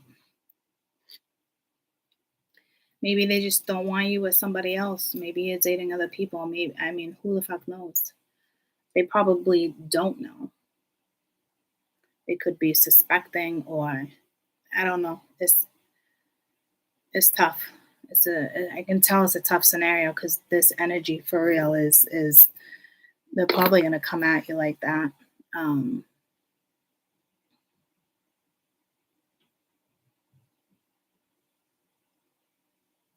Because you guys have a connection, but that's taking advantage of the connection or just seeing how far they can get. I don't know everybody's story. If you've already addressed it multiple times, then at this point it's just like disappointing, you know. But if it's like something recently you're gonna address, it's still disappointing. It's just disappointing in a different way, but can't really get mad or bent out of shape because you've been there and done that too. You've used the same tactic because if your chick comes close to me, if your dude comes close to me, it's the same thing, right? I just feel like I'm repeating myself, but Spirit says this time it's different. This energy should know better. So this is also linked to a past life with this person, guys. And I think that's what's being released, which is great. You know, it's a good thing. I want to pull one of these as well. So there's a big shift in this energy from start to finish when it comes to like the very beginning of where what we were talking about and engaging with to this read right here. Like this is an ending. This is a saying goodbye to a past life. This is not holding on to certain stuff. This is, you know, I just saw 45. So it might be bittersweet.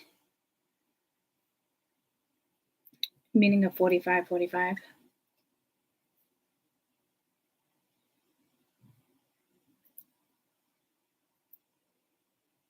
45 everywhere symbolizes relationship with others plus your hobbies. Let me get to my normal website. But see, we were just talking about relationships with others, right?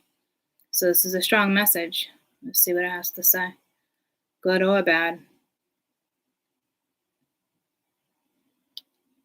Ooh, it's short. The 45 is a combination that tells you to work hard and effort leading to the sense of freedom to the new and exciting adventures and pathways. The 4 and the 5 combination urges you to put in the efforts towards things that will enhance who you are. Your angels want you to know you're involved in one of the most significant life changes of this lifetime for you and ask that you follow their lead in regards to your next step. So you're definitely being guided, and you might be being guided too, but 4 and 5 combination is work hard and effort leading to a sense of freedom, right? And a new and exciting adventure, a new path. 4 and the 5 urges you to put in the efforts towards things that will enhance who you are. And I was just saying that to you guys, like I'm nervous about my next step. And it's okay. You know, I just know it's huge and it's okay. I gotta suck it up, right? But the angels want you to know you're involved in a very significant life change at this time. And this is what I'm saying, past life. I know this is an important read, guys. Like it's being transmitted out there in different ways for everybody. Bless you. And you are going to be led with the next, you know, certain steps. So I always go to this one. It's very short. It's all white for you. This is just the website I prefer. A lot of people would just look at the symbol in the very beginning, like right here. Like, what's it mean in love? 45, an interpretation that you should spread your compassion to all your colleagues, families, and others. Once you start receiving love from everybody else, the angels encourage you to hug it like it was not in the future. That doesn't really make much sense, now, does it? You're on the right track in a most positive way, and it's a life-changing coming your way. Being supported, you can achieve everything. It's where you're at. It's not you and somebody else, guys. Because that other person, and I'm telling you, they're not available the way you need somebody to be available. It's a given, especially if they're coming at you that way. And again, for everybody, it's different because maybe you haven't told somebody, that's I'm not about that, blah blah blah blah. I just feel like we're past that, and the energy coming towards you most definitely knows that. So this conversation shouldn't even be being had, but it is. So this is definitely some type of release. It's a cord, it's something. Okay. Um, which is fucking fantastic because that extra help from spirit is a blessing. Sometimes it's really subtle, and other times you feel it and when the energy shifts, and you even wake up the next day and you're like, wow, bless my lucky stars, like, So before I light that and get that started, let me put you right here.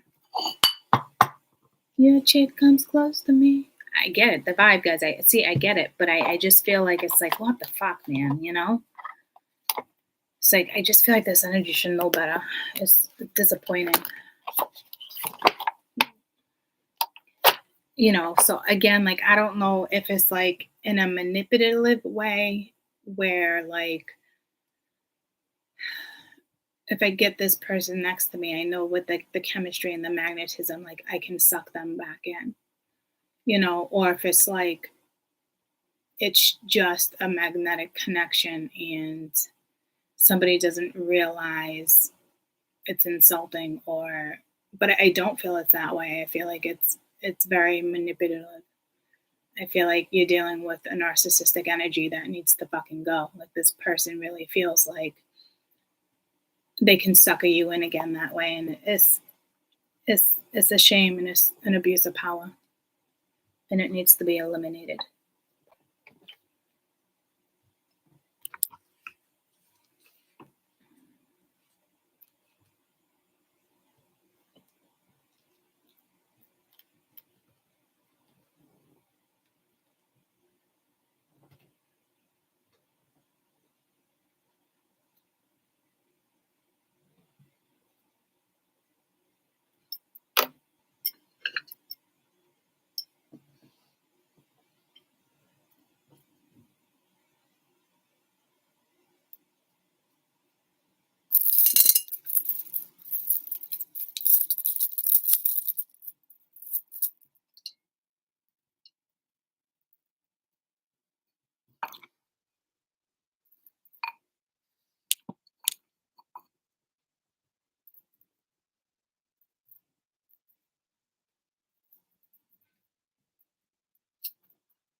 I just saw 151, 55, 555, trink a five, trink a five, trink a five. Okay. What are we healing? What are we cutting? What are we mending? What are we looking at? Middle of my back is killing. We're healing. It's the death of a situation. We're cutting cords. We're doing what is necessary. There might be some conflict, but I wouldn't worry about it. Your chick comes close to me. Oh, fucking A, man. I like the vibe of that song. I just don't like the meaning of this song. I keep meaning to clean that dust.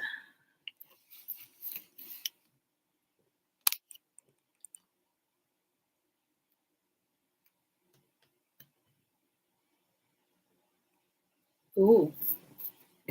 You notice that shadow? I know you see it. I'm not used to seeing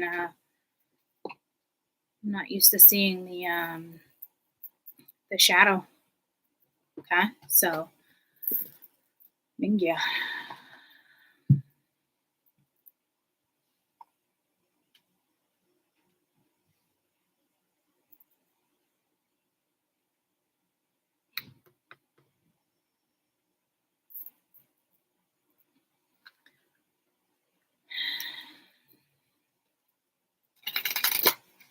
Constantly, right in the shadow, guys. We're cutting, we're clearing, we're healing. It's over. There's no going back right now to a situation like lesson learned regarding this past life scenario.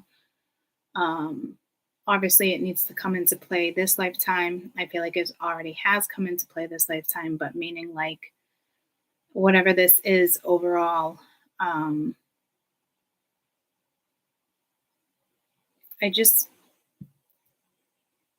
there's something here with this moss tower, and I forget the meaning of it. That was a gift. I wanted it at the time, and spirit was like, no. But then it was gifted to me. But maybe because I knew it would be gifted. I don't know if the moss stone is linked to past life. But man, did I just get pulled to that. Symbolic meaning of a moss stone. Moss agate makes a great companion birthstone for those Virgos out there. So obviously linked to Virgos, Virgo energy. It's considered to be the stone of new beginnings, and it's all about attracting abundance and tapping into a deep set of creativity. It talks about tranquility and emotional balance. It's the perfect stone for those who experience strong aggression or overly nurturing emotions, helping the balance between male and female energies when they become too extreme. Yeah, so this is definitely helping with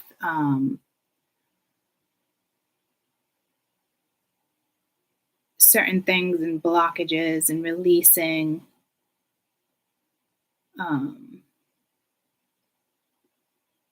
It's the heart chakra, powerful cleansing.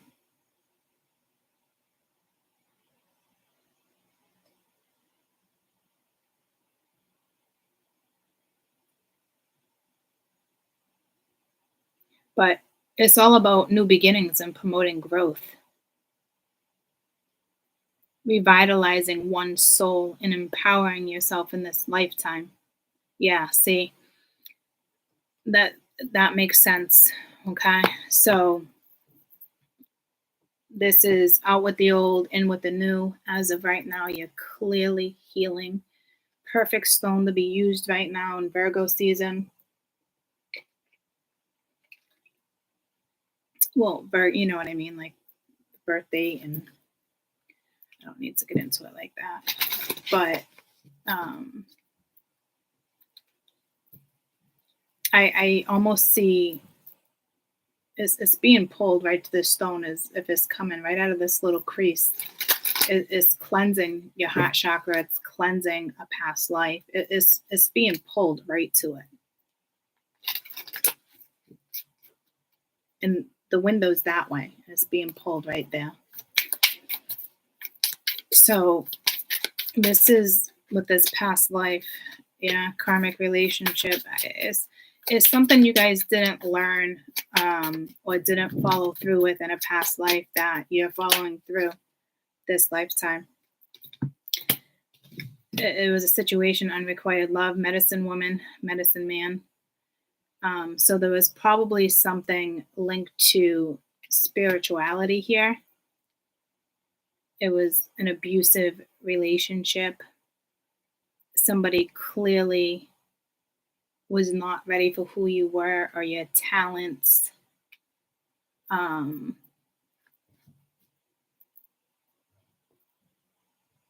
You could have found yourself again this lifetime, falling for a soulmate or something, why they were in a karmic relationship.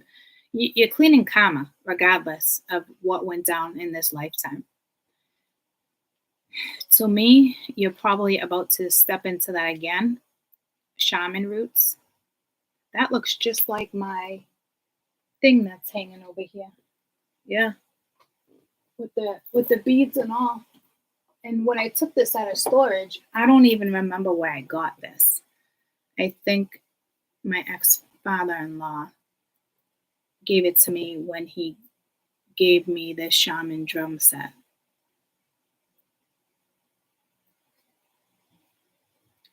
So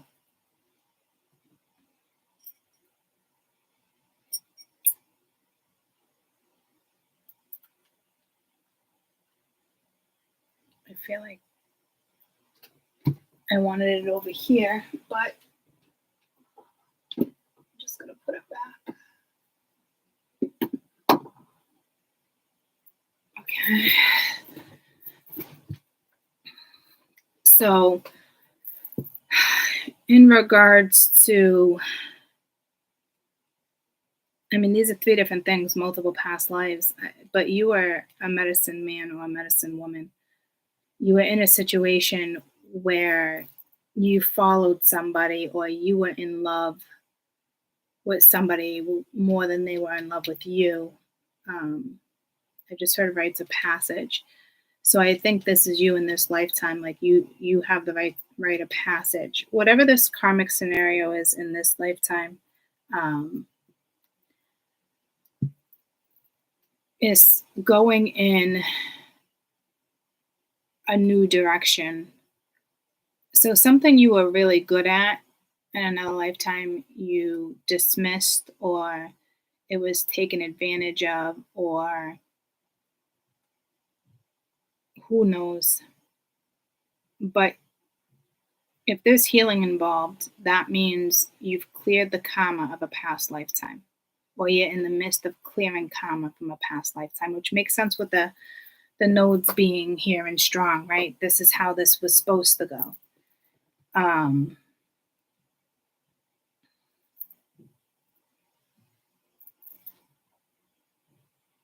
You probably found this energy again in this lifetime. I think you guys in this lifetime have more of a connection to this person in the sense of knowing you've had past lives with this person in this lifetime, if that makes sense. Like, I'll say it again. Like, I don't know if I explained it right. Like, I feel like in this lifetime here, this person that you know that you're clearing, this clearing situation, it's a strong sense of, you've had past lives with this person. And that's the pull. That's the feeling. That's what that is. Now, in this lifetime, is it meant to work? Who knows? It probably was. You were definitely meant to come together, to either make it work or to let it go. Whether this worked out in this lifetime or not, you're doing something on your end or vice versa. I'm going to look at it more as my spirituals because this is a reading, right? Doing something right on their end to clear this. And it's definitely getting cleared. It's already done. It's already ended because you're healing. And you're still healing from past pain from a past life. So the strong pull that you have in this lifetime is absolutely linked to a past life, and majority of you probably are already aware of that. Um, Whenever there's karmics in past lives coming into this life, there's always a chance of reconciling and doing the right thing and making it work and being together because it's part of your souls. But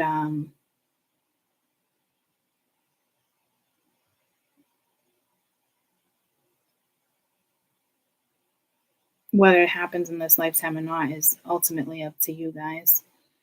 Somebody could have went to war. Somebody could have been a pilot, never came back from war. This would be more like,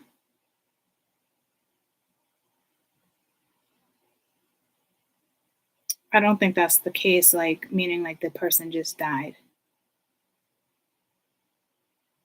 And if that's the case, and this person was betraying you before they went to war anyway, like it wouldn't have been that type of goodbye, if that makes sense. So they probably have a karmic this time. Last time you were probably the karmic. This time they have a karmic. I'm not really sure.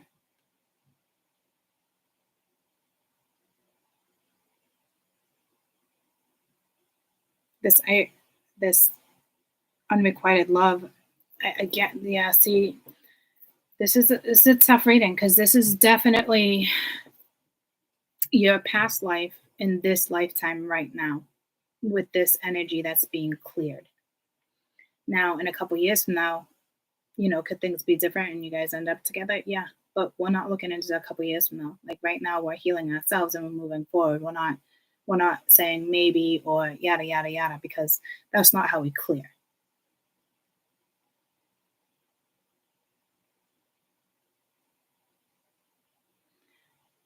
A majority of you are having third eye activation right now.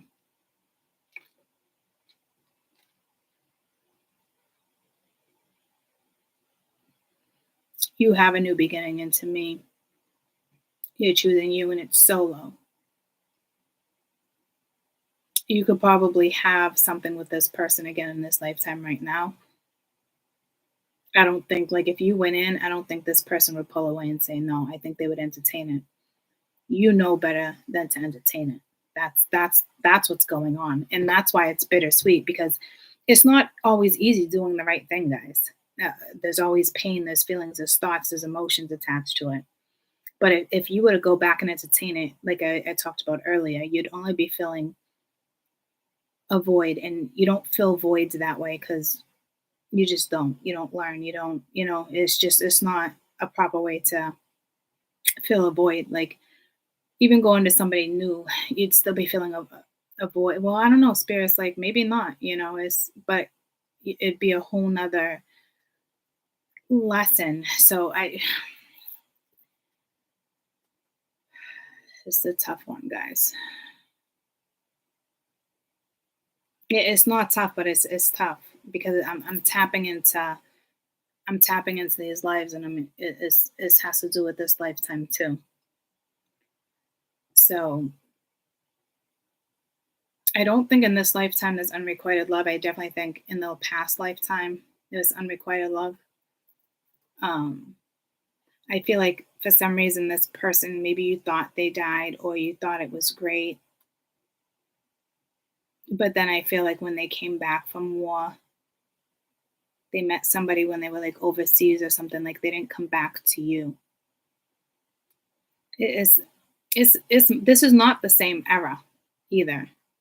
So you've definitely had two lifetimes with this person, and typically we're reincarnated and we bump into the same people over and over. Like your mother could have been your boyfriend or your husband in your last lifetime. You come in all sexes. Like I remember one of my strong past lifetimes. I was a man, and that's the strongest. And I was at war. Um, so your sister, your brother could have been your lover in another lifetime. Everybody comes back to clear karma, and that's why like sometimes people say like friends become family and you have better relationships with the outsiders because family is always going to be karmic because it's the only way to push through lessons and conditioning. I feel like in this lifetime, there's parents persuading their children that are grown adults. They shouldn't do this, they shouldn't do that. Very judgmental family, very stuck in their own ways. And I think that's who you're dealing with in this lifetime. But at this point, it's like we would just have to have the mindset of who cares, because if this energy cared enough, we wouldn't be having this conversation. So I don't even think it's harsh to put it out there like that. Because again, if this person cared enough, we wouldn't be having this conversation. So you really do need a who cares attitude, even though it's probably bittersweet. You are in the midst of healing. You are healing something, your soul, right? I feel like you're either multiplying. This is either 3 different lifetimes or 2 for sure. And each one simultaneously, I can't even say that, is being healed, which is a blessing.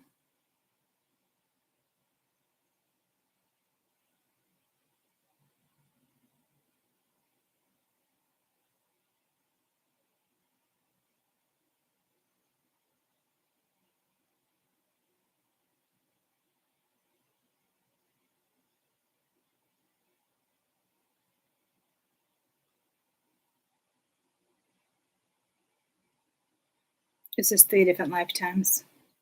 Jesus, guys.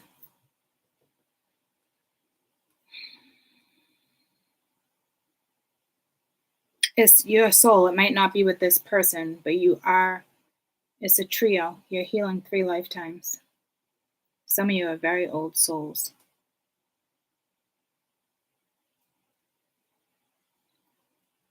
This is probably like between this one and this one.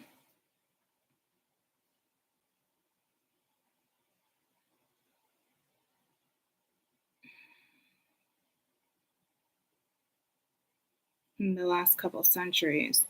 This one's further than that. I feel like you're doing this again. You're stepping into some type of shaman route. Slavalic, that's coming in again. Whatever. Slavanius, Slavalic. I don't think it's Greek. It feels more like Ukrainian than Greek. So you literally, there's 3 different lifetimes. You might be only healing 2, because I feel like you might be doing this again, but I feel like something was taken from you in that one too.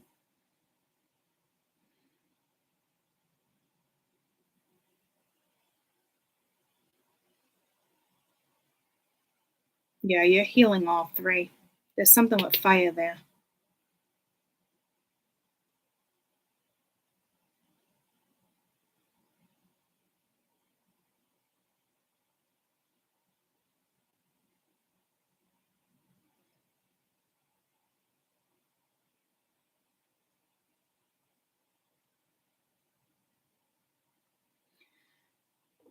I'm getting a lot of info, a lot of downloads, and I'm kind of weary about getting those downloads because this is something we're releasing.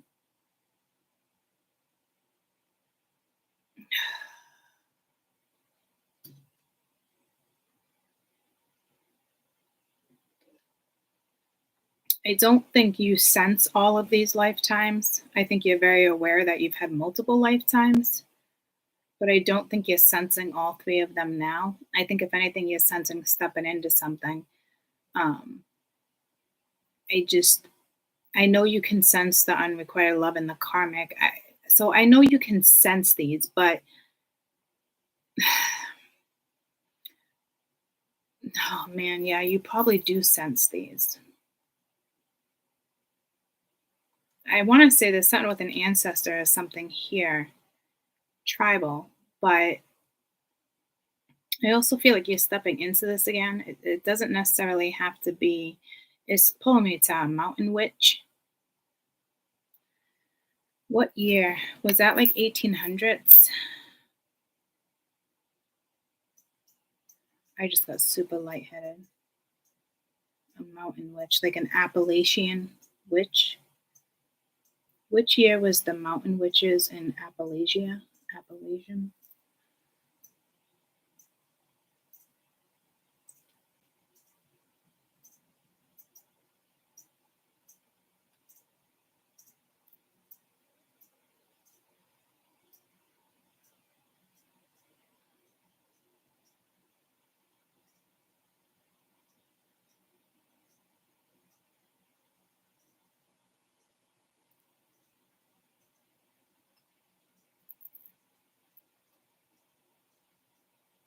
Granny witches out of Appalachia.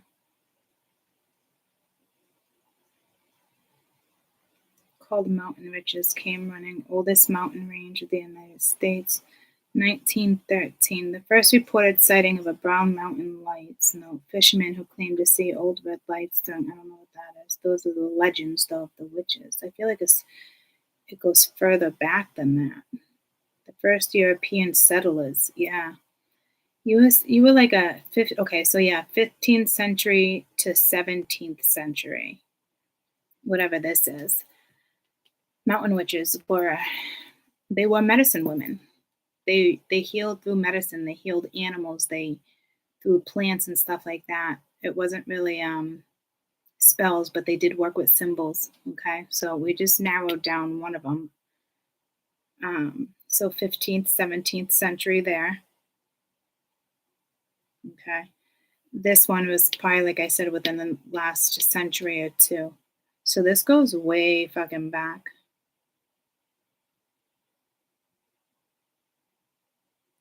People used to go to the mountain witches.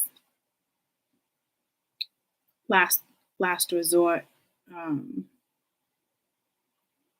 think there was 3 types of witches then. I don't remember the names of them. Ones were like black magic, would put spells on things, and these ones would go and heal. Like they'd put spells on like their cattle or whatnot. Anywho, that's who you are in this lifetime. Some of you, as far back as the 15th to 17th century, mountain witch, which is shaman roots. Everyone always just thinks like, so I know it's cliche and to say like Indians and this and that, is that shaman roots go way back from the beginning, guys, with dirt. Okay. So it's like, let's not get misconstrued there as just like, it's just, I find it very insulting to Native Americans that people, go there. It's way back.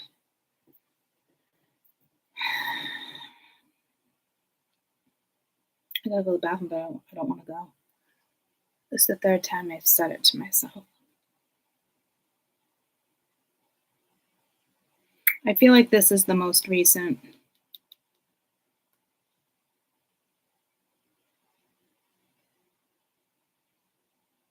There's only a couple of you that came right back. So I don't know what we.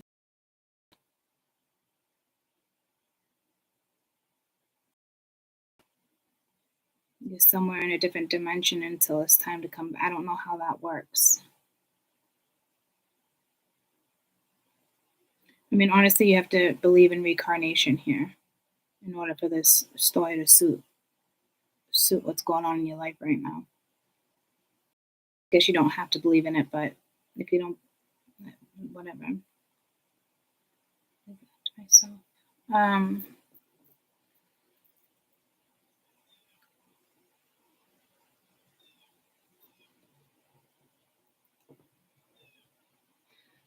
I don't know if you died in like a mountain fire. I don't feel like burnt at the stake type energy, but I know we've had that past life. A lot of past lives here, guys. A lot.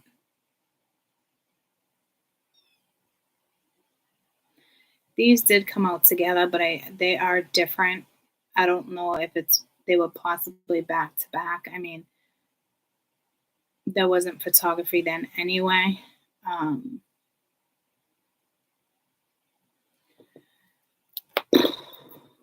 Very lightheaded. What year did photography come out?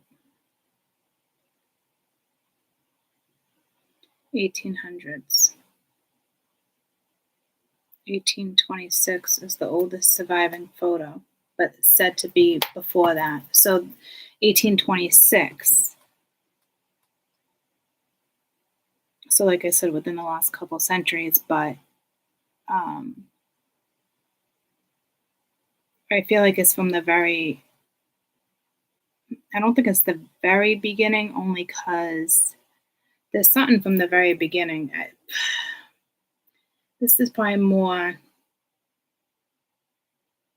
well, when did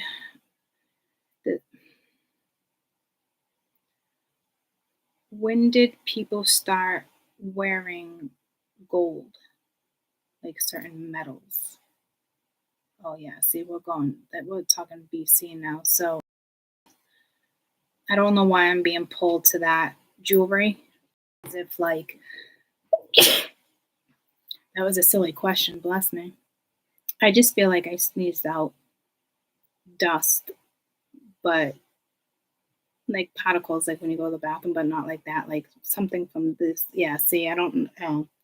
So that could have been a release. I don't know what that's about. That was a very weird analogy, but that's the vibe I got. It's gonna happen again. And it's only my left nostril.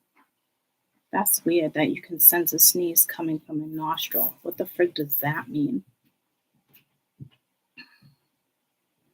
What does it mean when you can sense a sneeze coming out a certain nostril? I've never looked this up.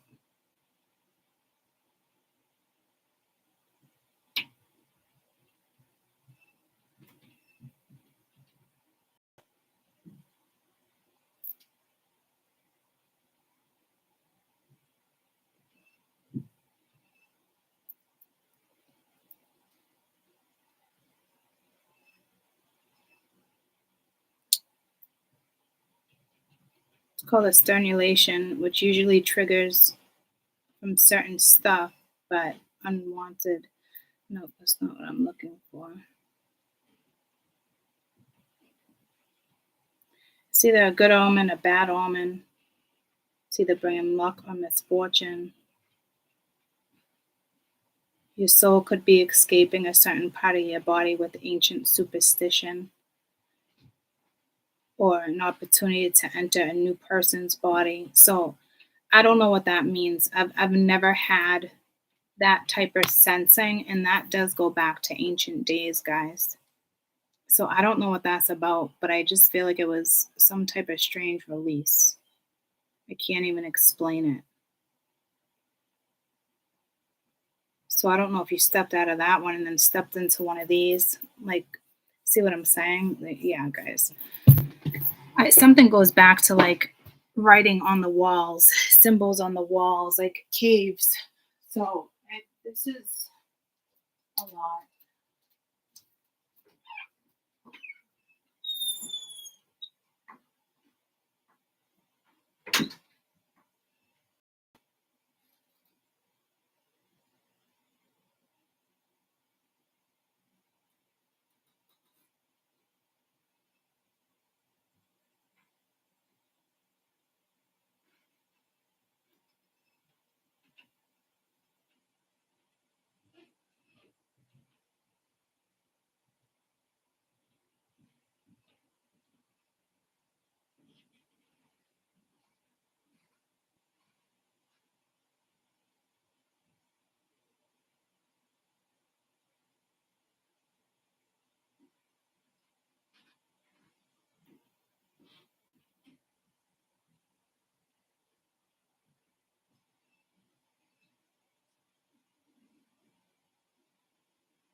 Yeah, something just happened with a sneeze. I don't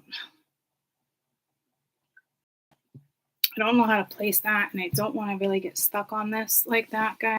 I just feel like it's not a waste of time by any means, but stop wasting. That's a strong message. Like, don't waste any more time in this lifetime with something, guys. It just, oh my God. Tell me about karmic relationship. You got Judgment, Son of Swords. Tell me about karmic relationship.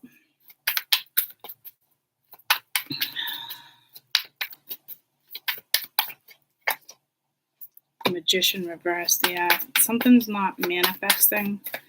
There could be Son of Pentacles. Like something's not manifesting. It's not moving forward. I don't know if this lifetime they're in a karmic situation. This is something that should have manifested and didn't because of one's own insecurities. Or it has something to do with you being in the public eye. But with the Four of Cups, the opportunity was there. Okay, and it led to the Ten of Swords with the Wheel of Fortune and the Eight of Cups. You had to walk away in this lifetime because of trickery, maybe manipulation, because maybe there was another karmic. It didn't quite manifest. Things usually play out the same way. So if there's a karmic this relationship, it's like you had to walk away this lifetime because they walked away last lifetime. You know what I mean? They didn't put the effort in. They didn't see something through. Your job this time, something like that. Tell me about medicine woman, medicine man. You're definitely one or the other. This goes 15th century, 17th century.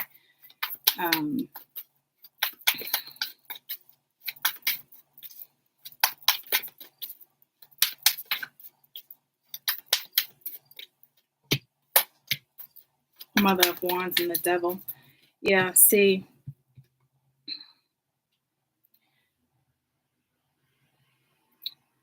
I don't think this is a misuse of magic. I think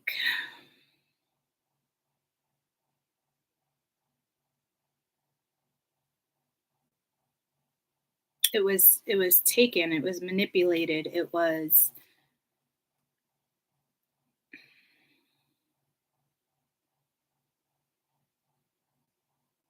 I don't know, it's even telling me in this lifetime it's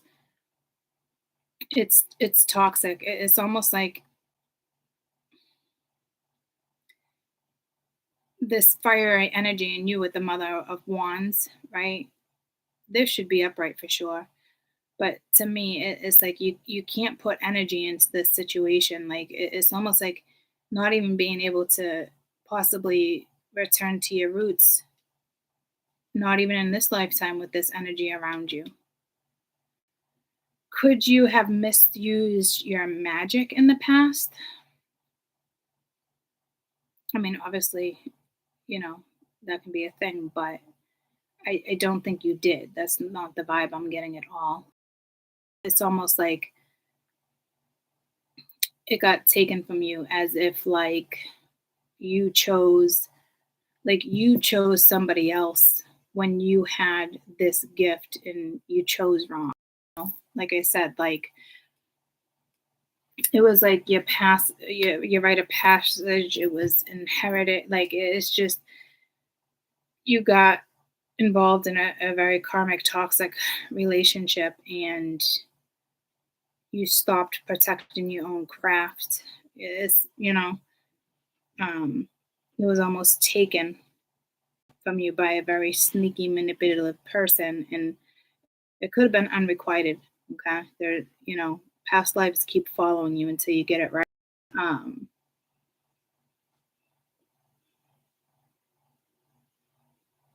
People just think life is life. You're born and that's it. You don't really have a choice, and you're born, you come in and you die, and life is so much more than that. It's through lifetimes, you know.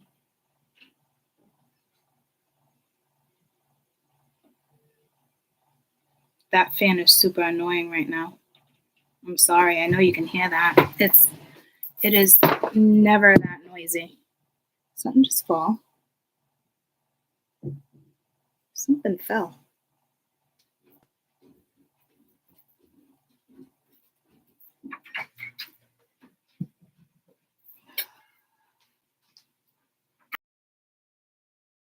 Yep, those are all clean.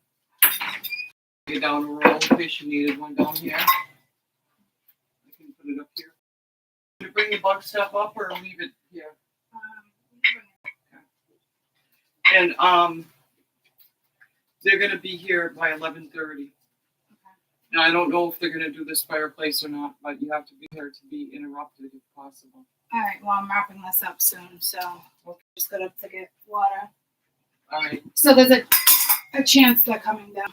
There's a chance, yes. Okay. I didn't want you to be this totally unprepared. Yeah, no, I remember you saying.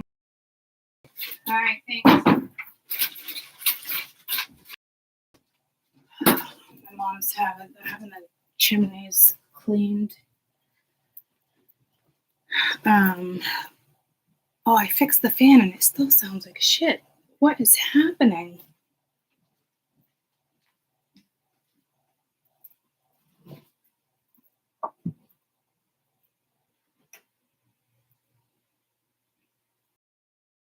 Do it again. Now it's smooth.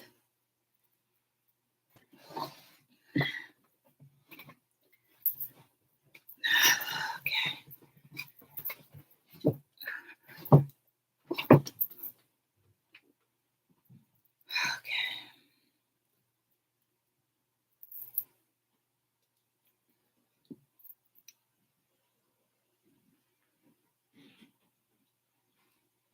It's almost like powers were stripped from you, but you allowed it.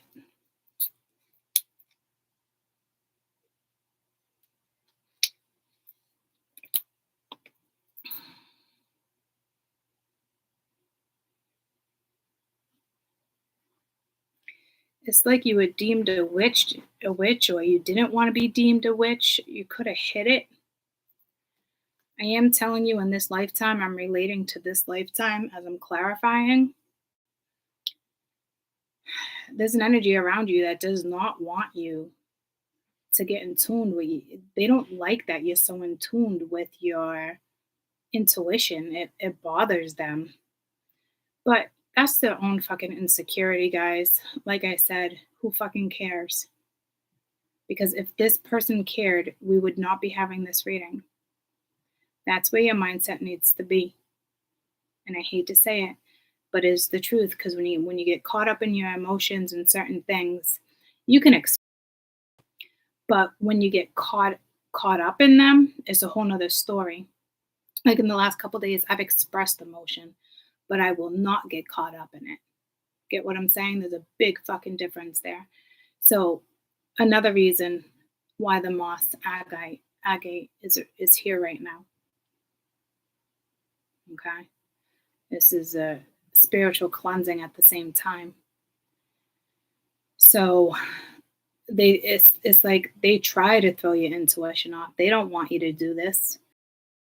They're extremely intimidated by your intuition, by your craft. Also look at it as if like this devil worshiping, whether they're telling you that or not, like it's toxic, it's a lie. Like but this is a very sneaky, if you look at that look, it's a very sneaky energy. Like they think they can be sneaky, you know? It's really sad.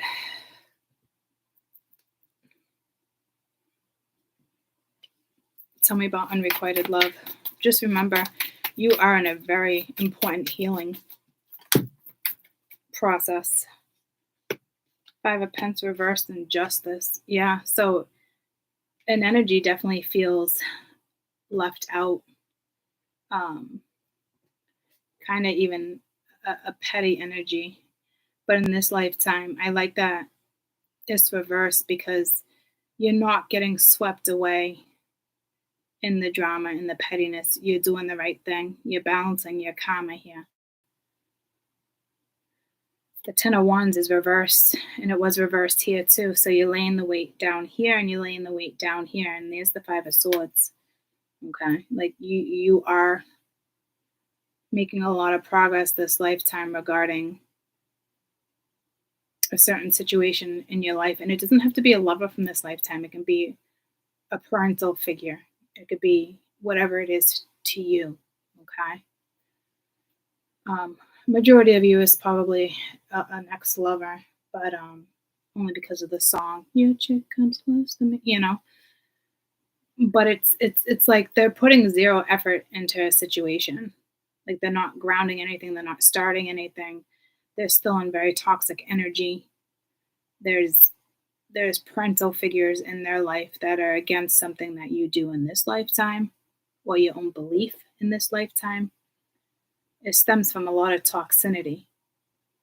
Like your magic was taken here with the magician, your intuition, your magic was taken here. This time you're like, fuck that. You know, if this was upright, you'd be feeling abandoned.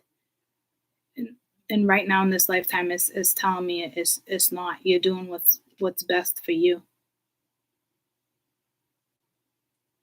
There can be unconditional love there. It doesn't matter. It feels unrequited because your needs are not being met. There's no balance.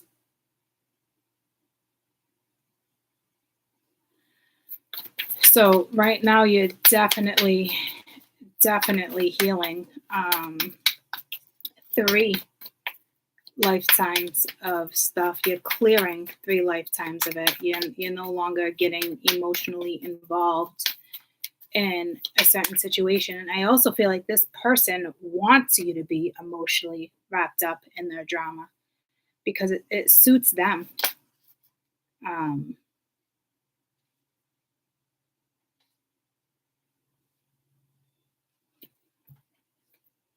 That's the 8 of Swords.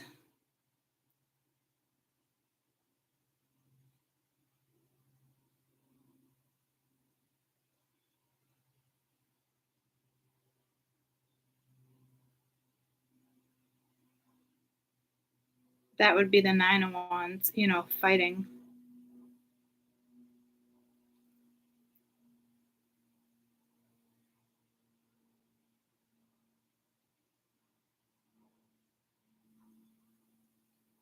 It's the 6 though, when I say the 9.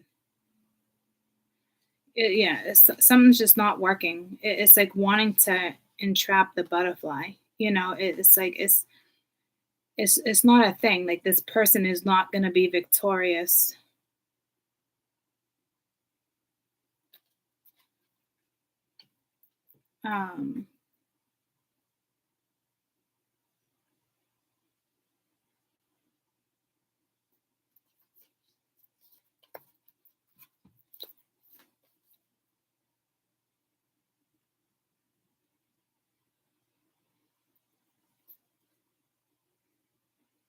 It's not going to go in their direction at all. Yeah, see, it's something with the past. We're going past life, 6 of Cups right there. Oh, tell me about healing, please.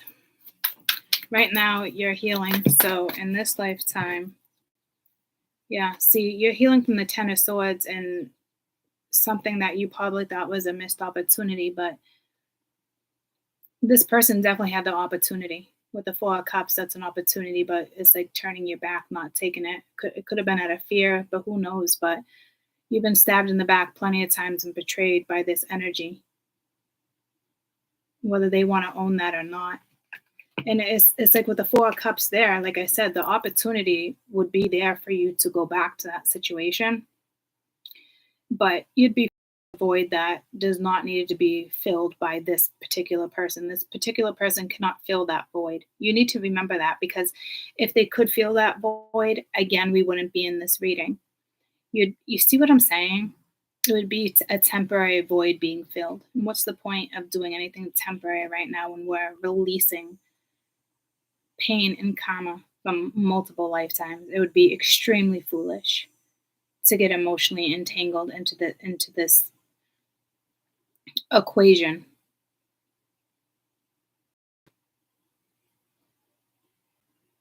They're not looking to. They might be trying to negotiate, but then it's still toxic. Then they're not They do not want you doing what you're doing in this lifetime. And I don't know what it is you're doing. It could just be you in your own spiritual belief, guys. They look at it as a religion, which is shitty. This person is not knowledgeable when it comes to certain stuff, because if they knew better, spirituality is not even a religion. See what I'm saying? Uneducated when it comes to spiritual stuff. So everything they've learned, they've been taught by a toxic person. They've been taught not to believe in magic. And they stand firm in that because they think it's right because of what they've been taught by other fucking people. See what I'm saying? Like, you're not dealing with somebody. You're dealing with somebody who's easily influenced, and they act like they're not.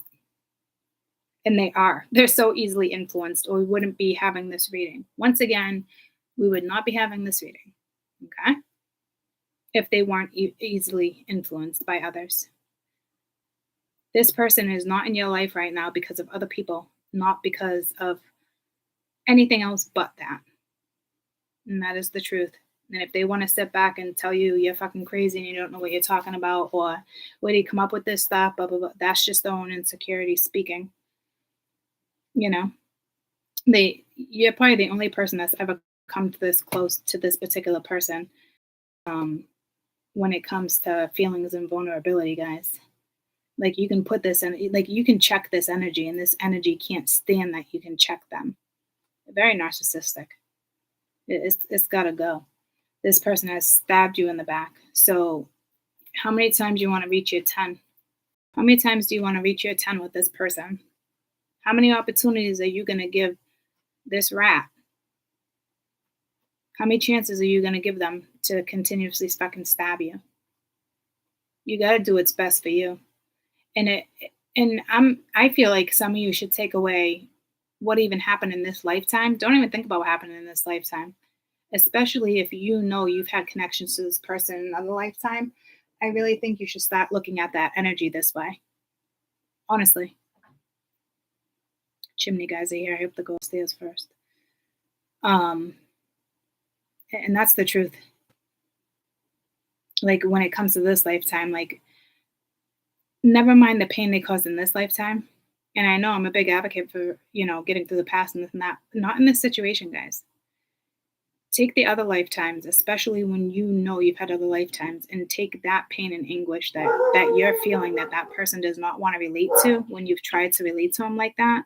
That just goes, it's almost like you can't even talk to this person about past lives. Like, they might understand what you're saying, but they're not willing to connect with it. They're not willing to acknowledge it. I feel like this person had an experience regarding a past lifetime with you, and you probably did too, but they won't acknowledge it with you. It's a shame. But is it a shame though? Is it? Because they've betrayed you more than once in this lifetime. Never mind the other 3 that's on my board. So this is where it stops. And because you got to your 10, this is telling me you got so close to the point of caving to this energy, or you stayed in it for way too long, or you gave them multiple opportunities, way too many opportunities, way too many. And right now you're healing. So are you going to let another opportunity for this person to come in and hurt you again right now? Because this is this lifetime. Right now in this lifetime, you are fucking now with you're healing from this to missed opportunity. That's not what's happening here. This is over. If they missed their opportunity, the ship's fucking sailed. Too fucking bad. If they wanted it bad enough, they would already stepped in. If their insecurity is getting the best of them, too fucking bad. Who cares at this point? You want to stand by and wait or hold this person's hand while they learn what self-love is? Because if they really truly love themselves, again, we wouldn't be having this reading. Tell me about the death card. This is over, and this is your transformation. This is your lifetime.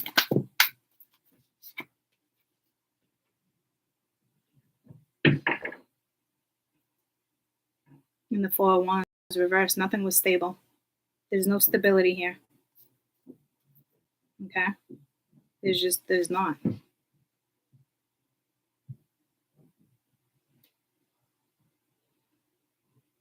Six of Swords reversed. See what I'm saying? Like it's not moving forward. The two is there's nothing stable here right now. You're going in a new direction with the Fool and the Sun, which is right around the corner. The Fool and the Sun. That's where you're going. You're letting go of the disappointment with the Three of Swords reversed. In this lifetime, you chose you. Now, which is beautiful. Because right now you're realizing like it's bittersweet, but it's definitely over. There's nothing stable here. Other people are not learning their lessons regarding this situation either with the Six of Swords. It's over. This is right around the corner with the Fool and the Sun. You're going towards a very strong new beginning with the Fool. And this Moss Agate talks about new beginnings. So you are healing. That's probably why that emotion is coming in the next couple weeks. That read I did with the spirituals, up and down, topsy-turvy. That's the very first card, and that's the very last card. And that's the highest vibing number you can have. And the Sun is the best card in the deck, so they say. Vitality, good health, clarity, enough sun for things to grow, elevating, vibration, ascension. I mean, you fucking name it. You're also stepping into a new spiritual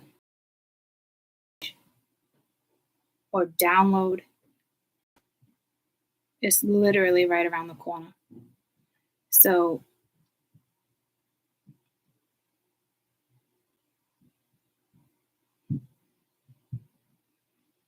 if this person is going to elevate or, get on the ascension train, that's a whole nother story. Right now, they are not. So don't get emotionally wrapped up in this situation. Can you express emotion or maybe take that advice from the Love card? Look at those two being reversed. Those came out earlier too. Yeah. You're gonna fly. You're not gonna stay trapped in a fucking cocoon. This person likes to control scenarios, and it's not gonna happen in this lifetime. You're too independent. Some of you may never talk to this person again in this lifetime. That's not a bad thing. The only way I think you would talk to this person again in this lifetime or be with this person is if you got emotionally entangled again in this situation. And right now, that's just not going to happen. 2 years from now, can the story change? A couple months from now, can the story change? Yeah, absolutely. But it's not until you reach your peak, because there's no going back. If you were to go back to that situation now, it's gone. You'd be repeating another. This would be your fourth lifetime, if not more, allowing this energy to have control in this situation. That's probably why you feel in certain situations that it's like that strong sense of, in any situation, this is probably why you feel that strong sense of being independent. Hold on, oh, they went outside. I was going to say somebody's coming down. Let's throw this and let's throw one of these out and we'll wrap it up.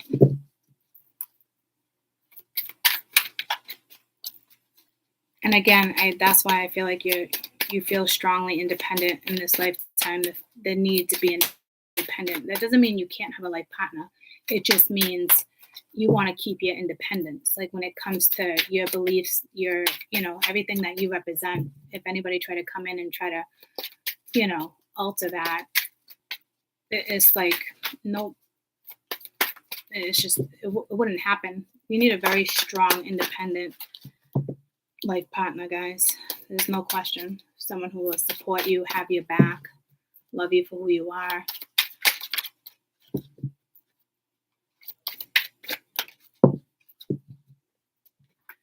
The moon tree.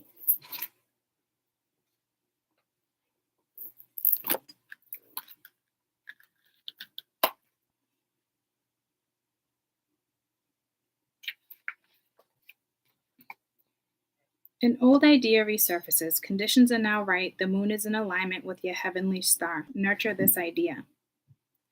With love and positive energy, you will achieve powerful positive results. The mysterious image on this card is a majestic oak tree rooted into fertile soil. It has grown strong and tall, and the branches reach into the sky, is nourished by the light of the spiritual moon. This card also represents a marriage of some kind, the marriage of heavens and earth, the physical and the spiritual, or a sacred union, through which something new is born. So something new is coming in, guys. Either this person's going to do a drastic change and you guys are going to end up together, or it's brand new energy. It's a new person, somebody that is aligned with, your best interest. But I also, first comes first, right? An old idea resurfaces. That's the Fool card going to the sun. Like, something first independently has to be nurtured, guys. See how that comes first again? An old idea resurfaces. Conditions are now right. The moon is in alignment with your heavenly star. So nurture this idea with love, positive energy, and achieve positive results. The mysterious image on this card shows a majestic oak tree rooted with fertile soil. It is grown strong and tall. Its branches reaches out to the sky and nourishes to the light of the spiritual moon. This card also represents a marriage of some kind. The marriage of heaven and earth, the physical and the spiritual, or a sacred union, through which something new is born. So something new is coming in, guys. Again, an old idea. It's from a past life. It's something you've done before. Now, without it being a lover or something like that, it could just be everything's aligning between, heaven and earth for something to get done here. It could be, physical and spiritual, something, here.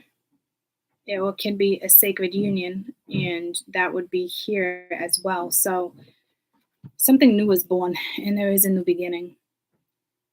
I would focus on this new idea because it's something rooted from a past life, guys. It has something to do with it definitely has something to do with this new alignment, whatever it is, whether it be a vibration.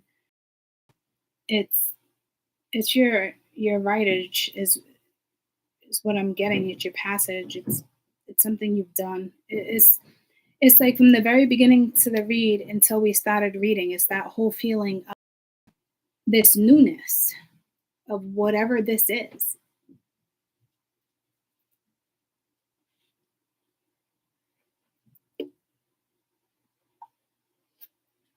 If you have a moonstone,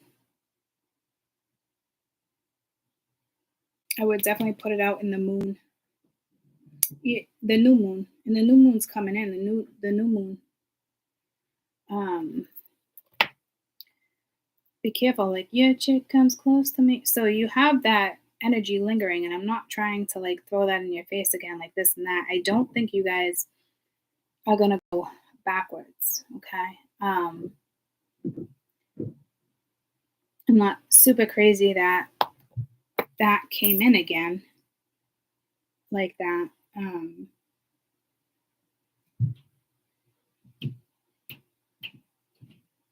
You're definitely smart enough. I'm not. Yeah, you're good. All right. I love you guys. I'll see you in a little while when it's less chaotic here. Okay. Beautiful, beautiful read. You're doing what's best for you. There's something else to be said. I'm trying to think about what it might be.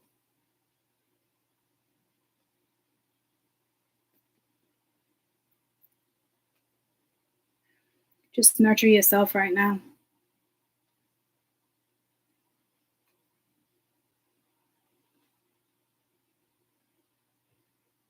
I'm like mesmerized. I don't know if you want to screenshot that.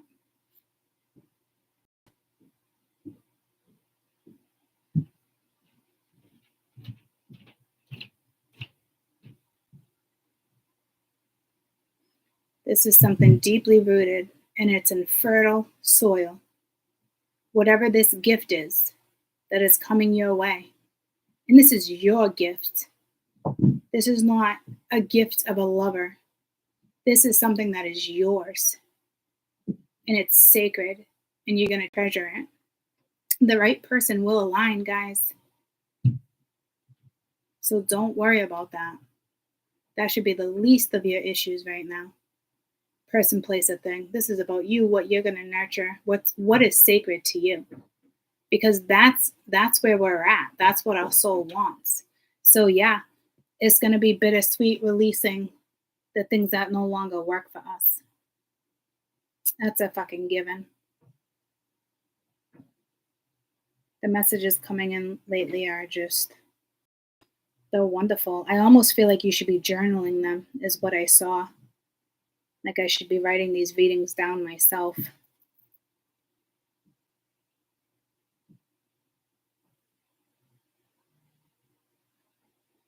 I just realized all the sacred symbols within these cards too, that I didn't notice before.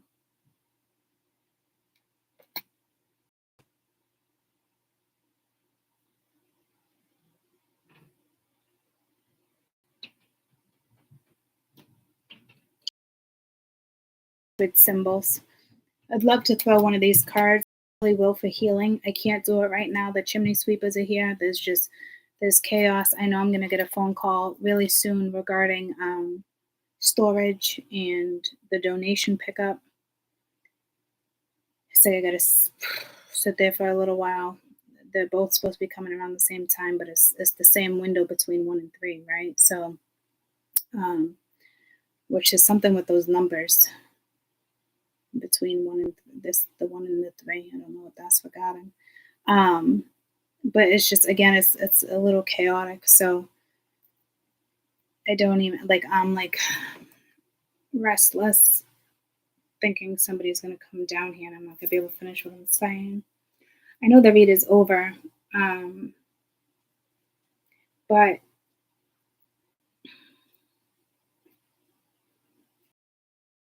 I will be back later.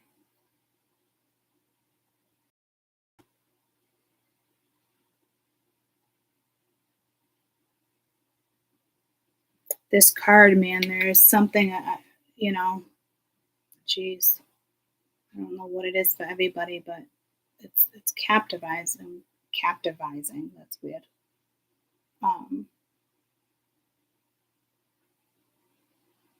It's definitely capturing my, I don't know, something. I keep seeing a spirit here too.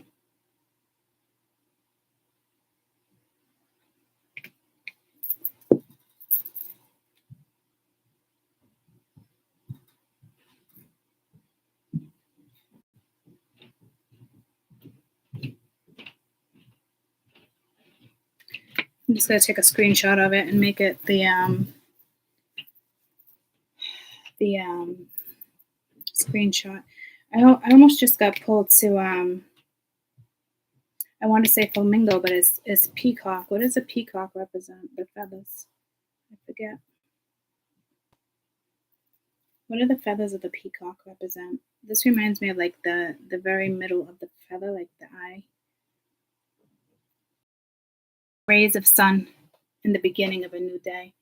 The peacock itself shows luxury and wealth. The peacock symbol is also a sign of immortality. The Druids used it to wear the peacock feathers in form of a feathered cloak.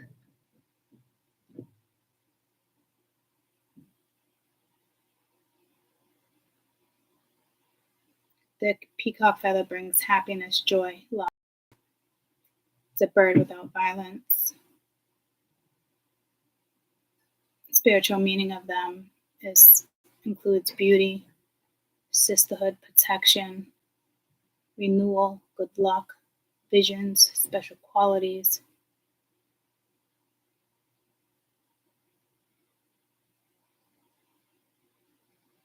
But I see the eye of the peacock.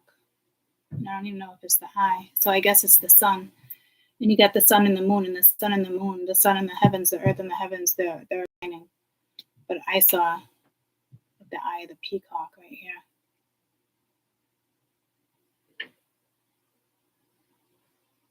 All right, guys. I will see you guys later. I love you so much. We'll see you in a few hours. Enjoy the rest of your day. Bye, guys.